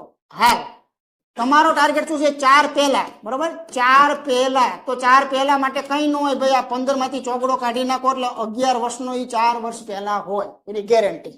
ઓકે, આગળ જોઈએ. વેપારી 1 રૂપિયામાં 7 લીંબુ ખરીદે છે. વેપારી 40% નફો જો કમાવો હોય તો 1 રૂપિયામાં કેટલા લીંબુ વેચવા પડે? નફો ખોટની ફેવરિટ રીત છે. ઓકે, નાનકડો એવું હંમેશ માટે આની માટે શોર્ટકટ વાપરશું, બીજું કાંઈ મગજ લાંબુ દોડાવવું નથી. પહેલા પેટર્નને ઓળખતા શીખો. નંગ અને રૂપિયા, આ નંગ કહેવાય. 7 લીંબુ એટલે એ કોઈ એક નંગ છે, અથવા ચોકલેટ હોય, કોઈ પણ વસ્તુ હોઈ શકે. નંગ અને રૂપિયા વાળો દાખલો છે. આની પેટર્નનું નામ જ છે નંગ અને રૂપિયા વાળી પેટર્ન. બરોબર? તો સામે શું આવશે? કિંમત આવશે. આ શોર્ટકટ યાદ રાખી નાખો. નંગ, રૂપિયા અને કિંમત જવાબીનો એક સ્ટેપમાં છે મોઢે. ઓકે, ચાલો આપણે અમે શરૂઆત કરીએ. 7 નંગ લીંબુ હોય 1 રૂપિયો લાગે છે. ખરીદ કિંમત આપેલી છે, વાંચો. 1 રૂપિયામાં 7 લીંબુ ખરીદે છે. ખરીદ કિંમત તો શું હોય? 100 હોય ને? કાંઈ પણ હોય, સ્ટાન્ડર્ડ ગણવું હોય તો સ્ટાન્ડર્ડ માટે 100. 100 થી નીચે જાઓ તો ખોટમાં જાઓ, 100 થી ઉપર જાઓ તો નફામાં જાઓ. ઓકે, હવે બીજું પાંખિયું માંડીએ. વાંચો, આગળ વાંચો. એનો ભાઈનો ટાર્ગેટ વાંચો. એ ભાઈને 40% નફો કમાવો છે. 100 નહીં, 140 પહોંચવું છે. હા, બરોબર. એ ભાઈને 140 પહોંચવું છે. કેટલું? 40% નફો એટલે 100 ઉપર 40 ચડવું છે. તો એ કિંમતમાં આવશે 140. 1 રૂપિયામાં, એટલે રૂપિયો તો આપેલો છે 1, પણ નંગ ખૂટે છે. નંગ નથી આપ્યા. કેટલા વેચવા જોઈએ? નંગ ખૂટે છે.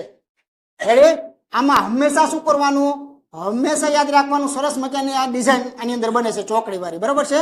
જો એક પાંખ્યું સંપૂર્ણ હશે, જોઈ લેજો. સાતડો આપેલો, 1 આપેલા, 100 આપેલા. એક પાંખ્યું અપૂર્ણ હશે, હંમેશા યાદ રાખજો, બરોબર. ચાલો, સંપૂર્ણ પાંખ્યાને ઉપર લખી નાખો અને ઓલા વડે ભાગી નાખો એટલે જવાબ. હંમેશા આમ થાય.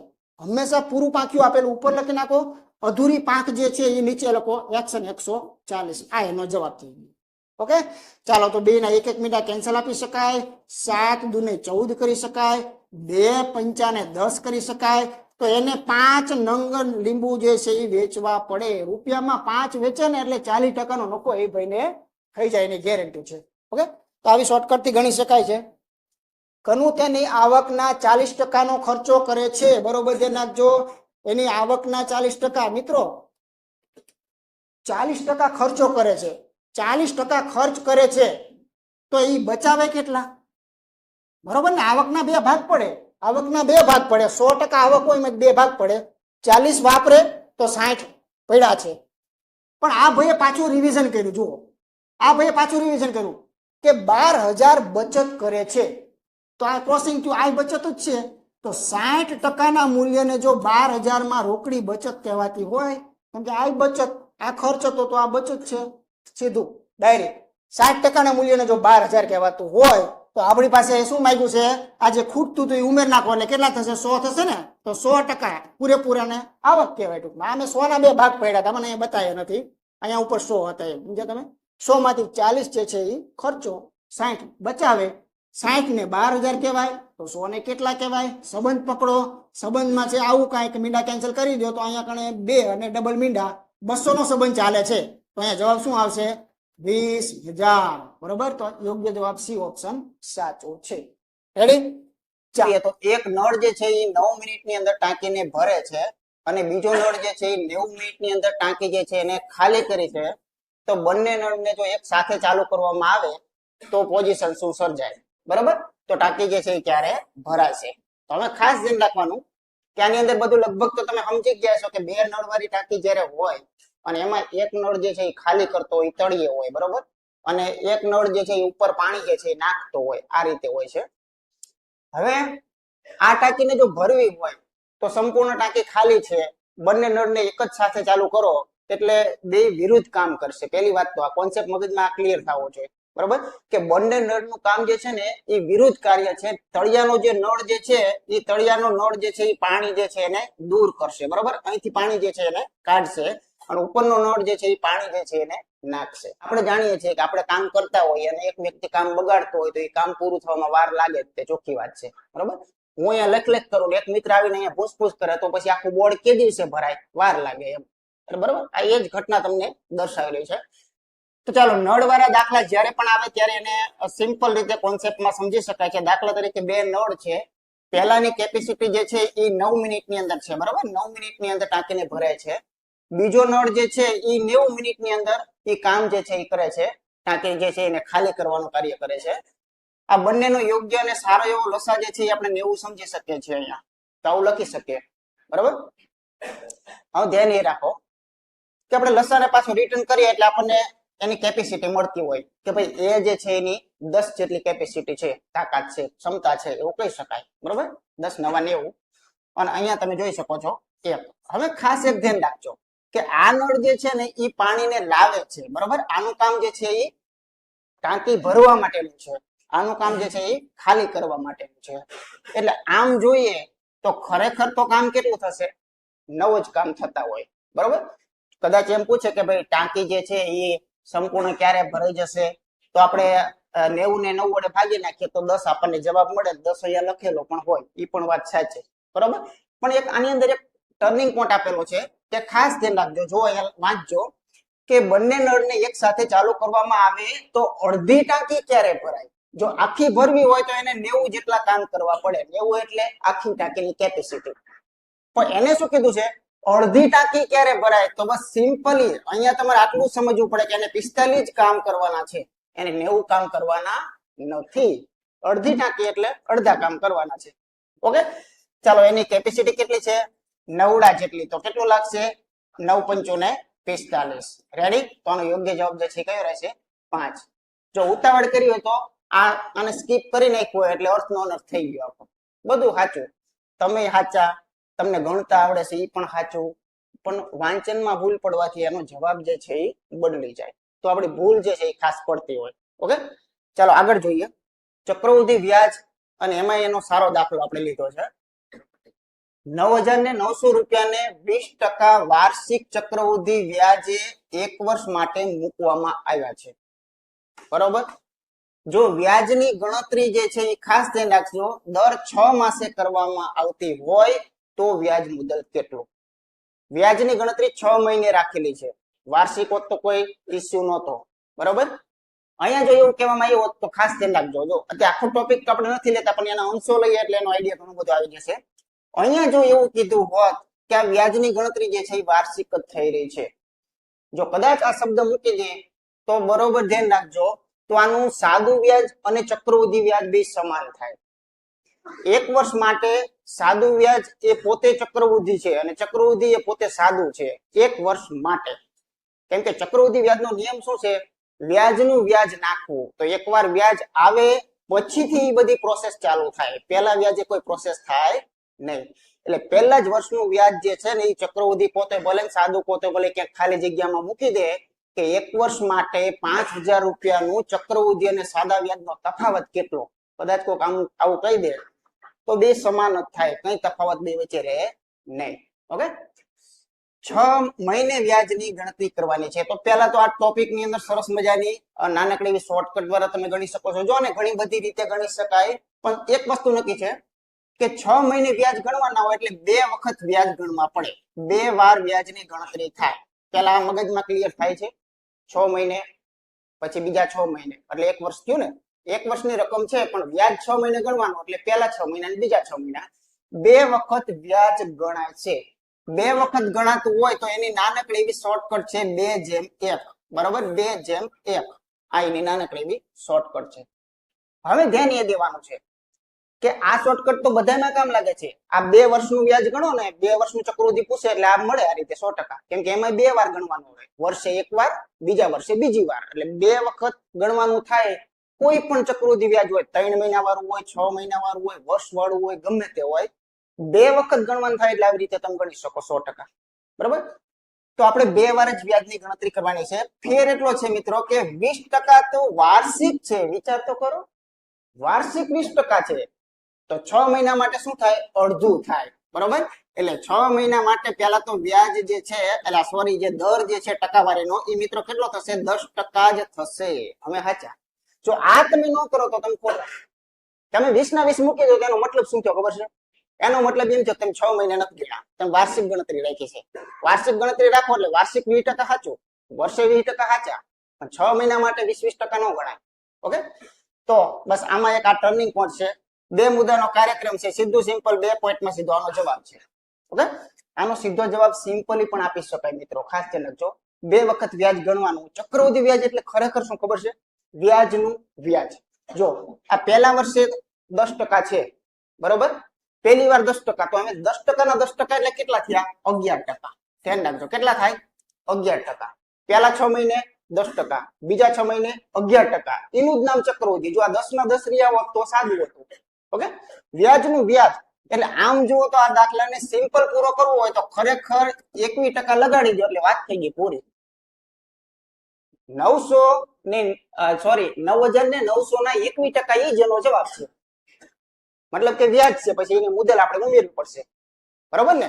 2079 થશે. એટલે આમ સીધું કરવું હોય તો ચાલે.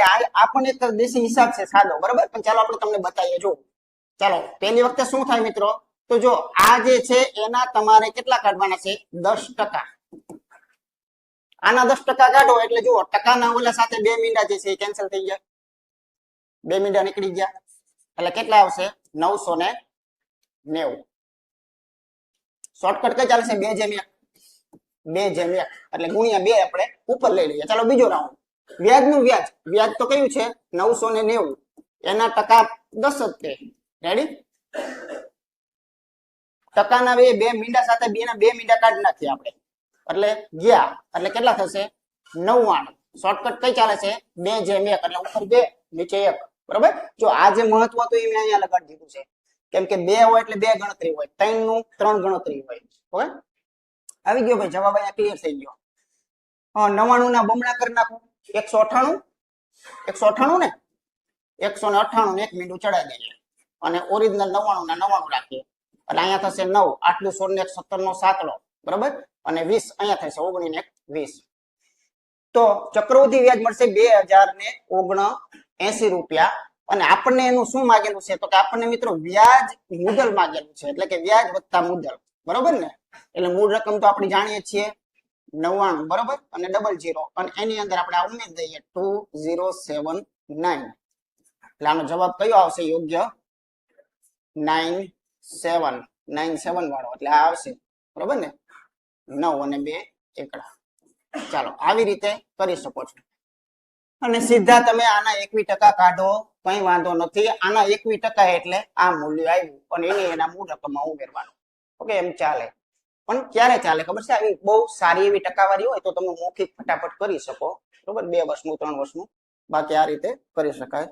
આગળ જોઈએ છેલ્લો દાખલો. એક વ્યક્તિ છાપેલી કિંમત પર, જો સારો ક્વોલિટીનો દાખલો છે, ધ્યાન રાખજો, આમ અજ્ઞાત જેવો લાગે. એક વ્યક્તિ છાપેલી કિંમત ઉપર 10% નું વળતર આપે છે. તે પુસ્તક વેચતા 20% નફો પણ મેળવે છે. તો મૂળ કિંમત અને છાપેલી કિંમતનો ગુણોત્તર કેટલો હશે? કઈ રીતે લાવવું? જો અમુક દાખલામાં આપણને ખબર ન હોય. દરેક ટોપિક ની અંદર આવા અમુક અજ્ઞાત સ્ટાન્ડર્ડ દાખલા છે. બાકી તો બીજું બધાને આવડે બધું કે 250 રૂપિયાના 10% જે છે નફો થતો હોય તો વેચાય કેટલામાં, એ તો બધાને ખબર હોય. તો આને સમજવું કેમ મિત્રો? તો જો આવી રીતે સમજી શકો તમે કે એક વ્યક્તિ છાપેલી કિંમતનું 10% વળતર આપે છે. હવે છાપેલી કિંમતના 10% વળતર, છાપેલી કિંમત હોય એના 10% વળતર આપે તો એની વેચાણ કિંમત શું હોય ખબર છે? એની વેચાણ કિંમત આ હોય, ધ્યાન રાખજો. જો છાપેલી ગુણ્યા 90%. આ વેચાણ કિંમત થાય કે નહીં? વળતર મામલે આવું કહી શકાય કે નહીં? ગમે એ વસ્તુ હોય, ચાલો કોઈ પણ વસ્તુ છે એમાં 10% નું જો વળતર અપાતું હોય તો વેચાતી કેટલામાં હોય? 90% વેચાય ને, 10 કપાઈ જતા હોય. એટલે છાપેલના 90% કિંમત એ પોતે વેચાણ થઈ કે નહીં? છાપેલના 90, દાખલા તરીકે 500 રૂપિયાની માનો કે આ પેન છે, એટલે આની ઉપર 500 રૂપિયા છાપ્યા છે. બરોબર? 500 રૂપિયાની આ પેન છે, આની છાપેલ કિંમત 500 છે. હું એવું બોલું કે આમાં 10% વળતર આપીશ તો આનો મતલબ શું થયો? છાપેલના 90% કિંમત વેચાણ. બરોબર ને?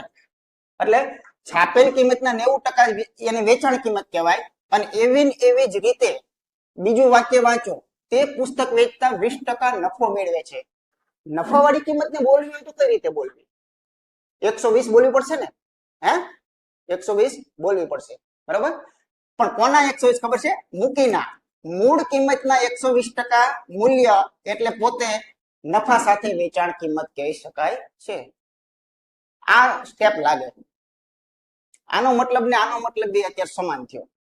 ગુણોત્તરનો શોધવું હોય તો સિમ્પલ વસ્તુ છે કે આજે જ્યારે પણ આવી પોઝિશનમાં બરાબરની અંદર એનો મતલબ એવો થાય કે મૂળ કિંમત એટલે એના સામે બેઠેલી કહેવાય અને છાપેલ કિંમત એટલે એના સામે બેઠેલી કહેવાય. બરોબર ને? એટલે આનો મતલબ આવો કહી શકાય આપણે કે ભાઈ ચાલો મૂકી જેમ છાકી આપણે માંગેલું છે, જે ક્રમ હોય જોવાનો, પેલું છાપેલું હોય તો એ રીતે રાખવાનું, મૂકી અને છાકી એ રીતે છે. તો મૂળ કિંમત એટલે હું લખી નાખું 90 અને છાપેલ ની અંદર હું કેટલા જવા દઈશ? એના સામેના 120. કમ્પ્લીટ. 2 ના શૂન્ય કેન્સલ આપી દઈએ તો અહીંયા 3/4 જે છે એ યોગ્ય જવાબ આવશે. એટલે કે ઓપ્શન બી જે છે એ ખરેખર સાચું રહેશે. રેડી? તો એક અજ્ઞાત પ્રકારની આ પેટર્ન છે. ખરેખર આમ થોડોક વિચાર કરવા જેવી પેટર્ન પણ કહી શકાય કે વેચાણ કિંમત જે છે એને પણ આપણે વળતરની ભાષામાં બોલી જ શકીએ છીએ અને નફા સાથેનું વેચાણ કિંમત છે એટલે નફા સાથેની કિંમત એને પણ આપણે વેચાણ કિંમત બોલી જ શકીએ છીએ. બરાબર? આ બંને વેચાણ કિંમતો છે અને બંનેમાં વેચાણ કિંમતો અત્યારે સમાન રાખીએ. નમસ્કાર મિત્રો, હું છું વિદ્યા. સંપૂર્ણ ટોપિક મુજબ કોર્સ અને વિવિધ પ્રકારની ટેસ્ટ આપવા માટે હેક્સા મેથ્સ એપ્લિકેશન જુઓ. અને હા, અમારા વિડીયો ગમતા હોય તો ચેનલને સબસ્ક્રાઇબ કરવાનું ભૂલતા નહીં હો ને. ધન્યવાદ.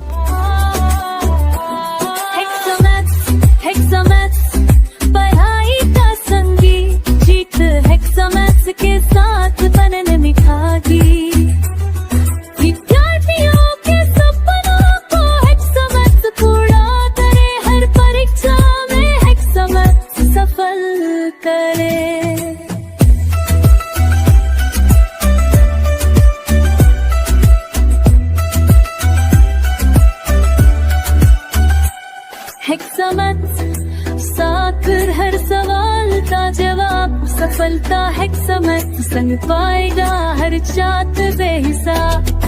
कसौटी में से तैयारी धमाल, हेक्सामैथ्स चैनल के साथ सपनों की कमाल।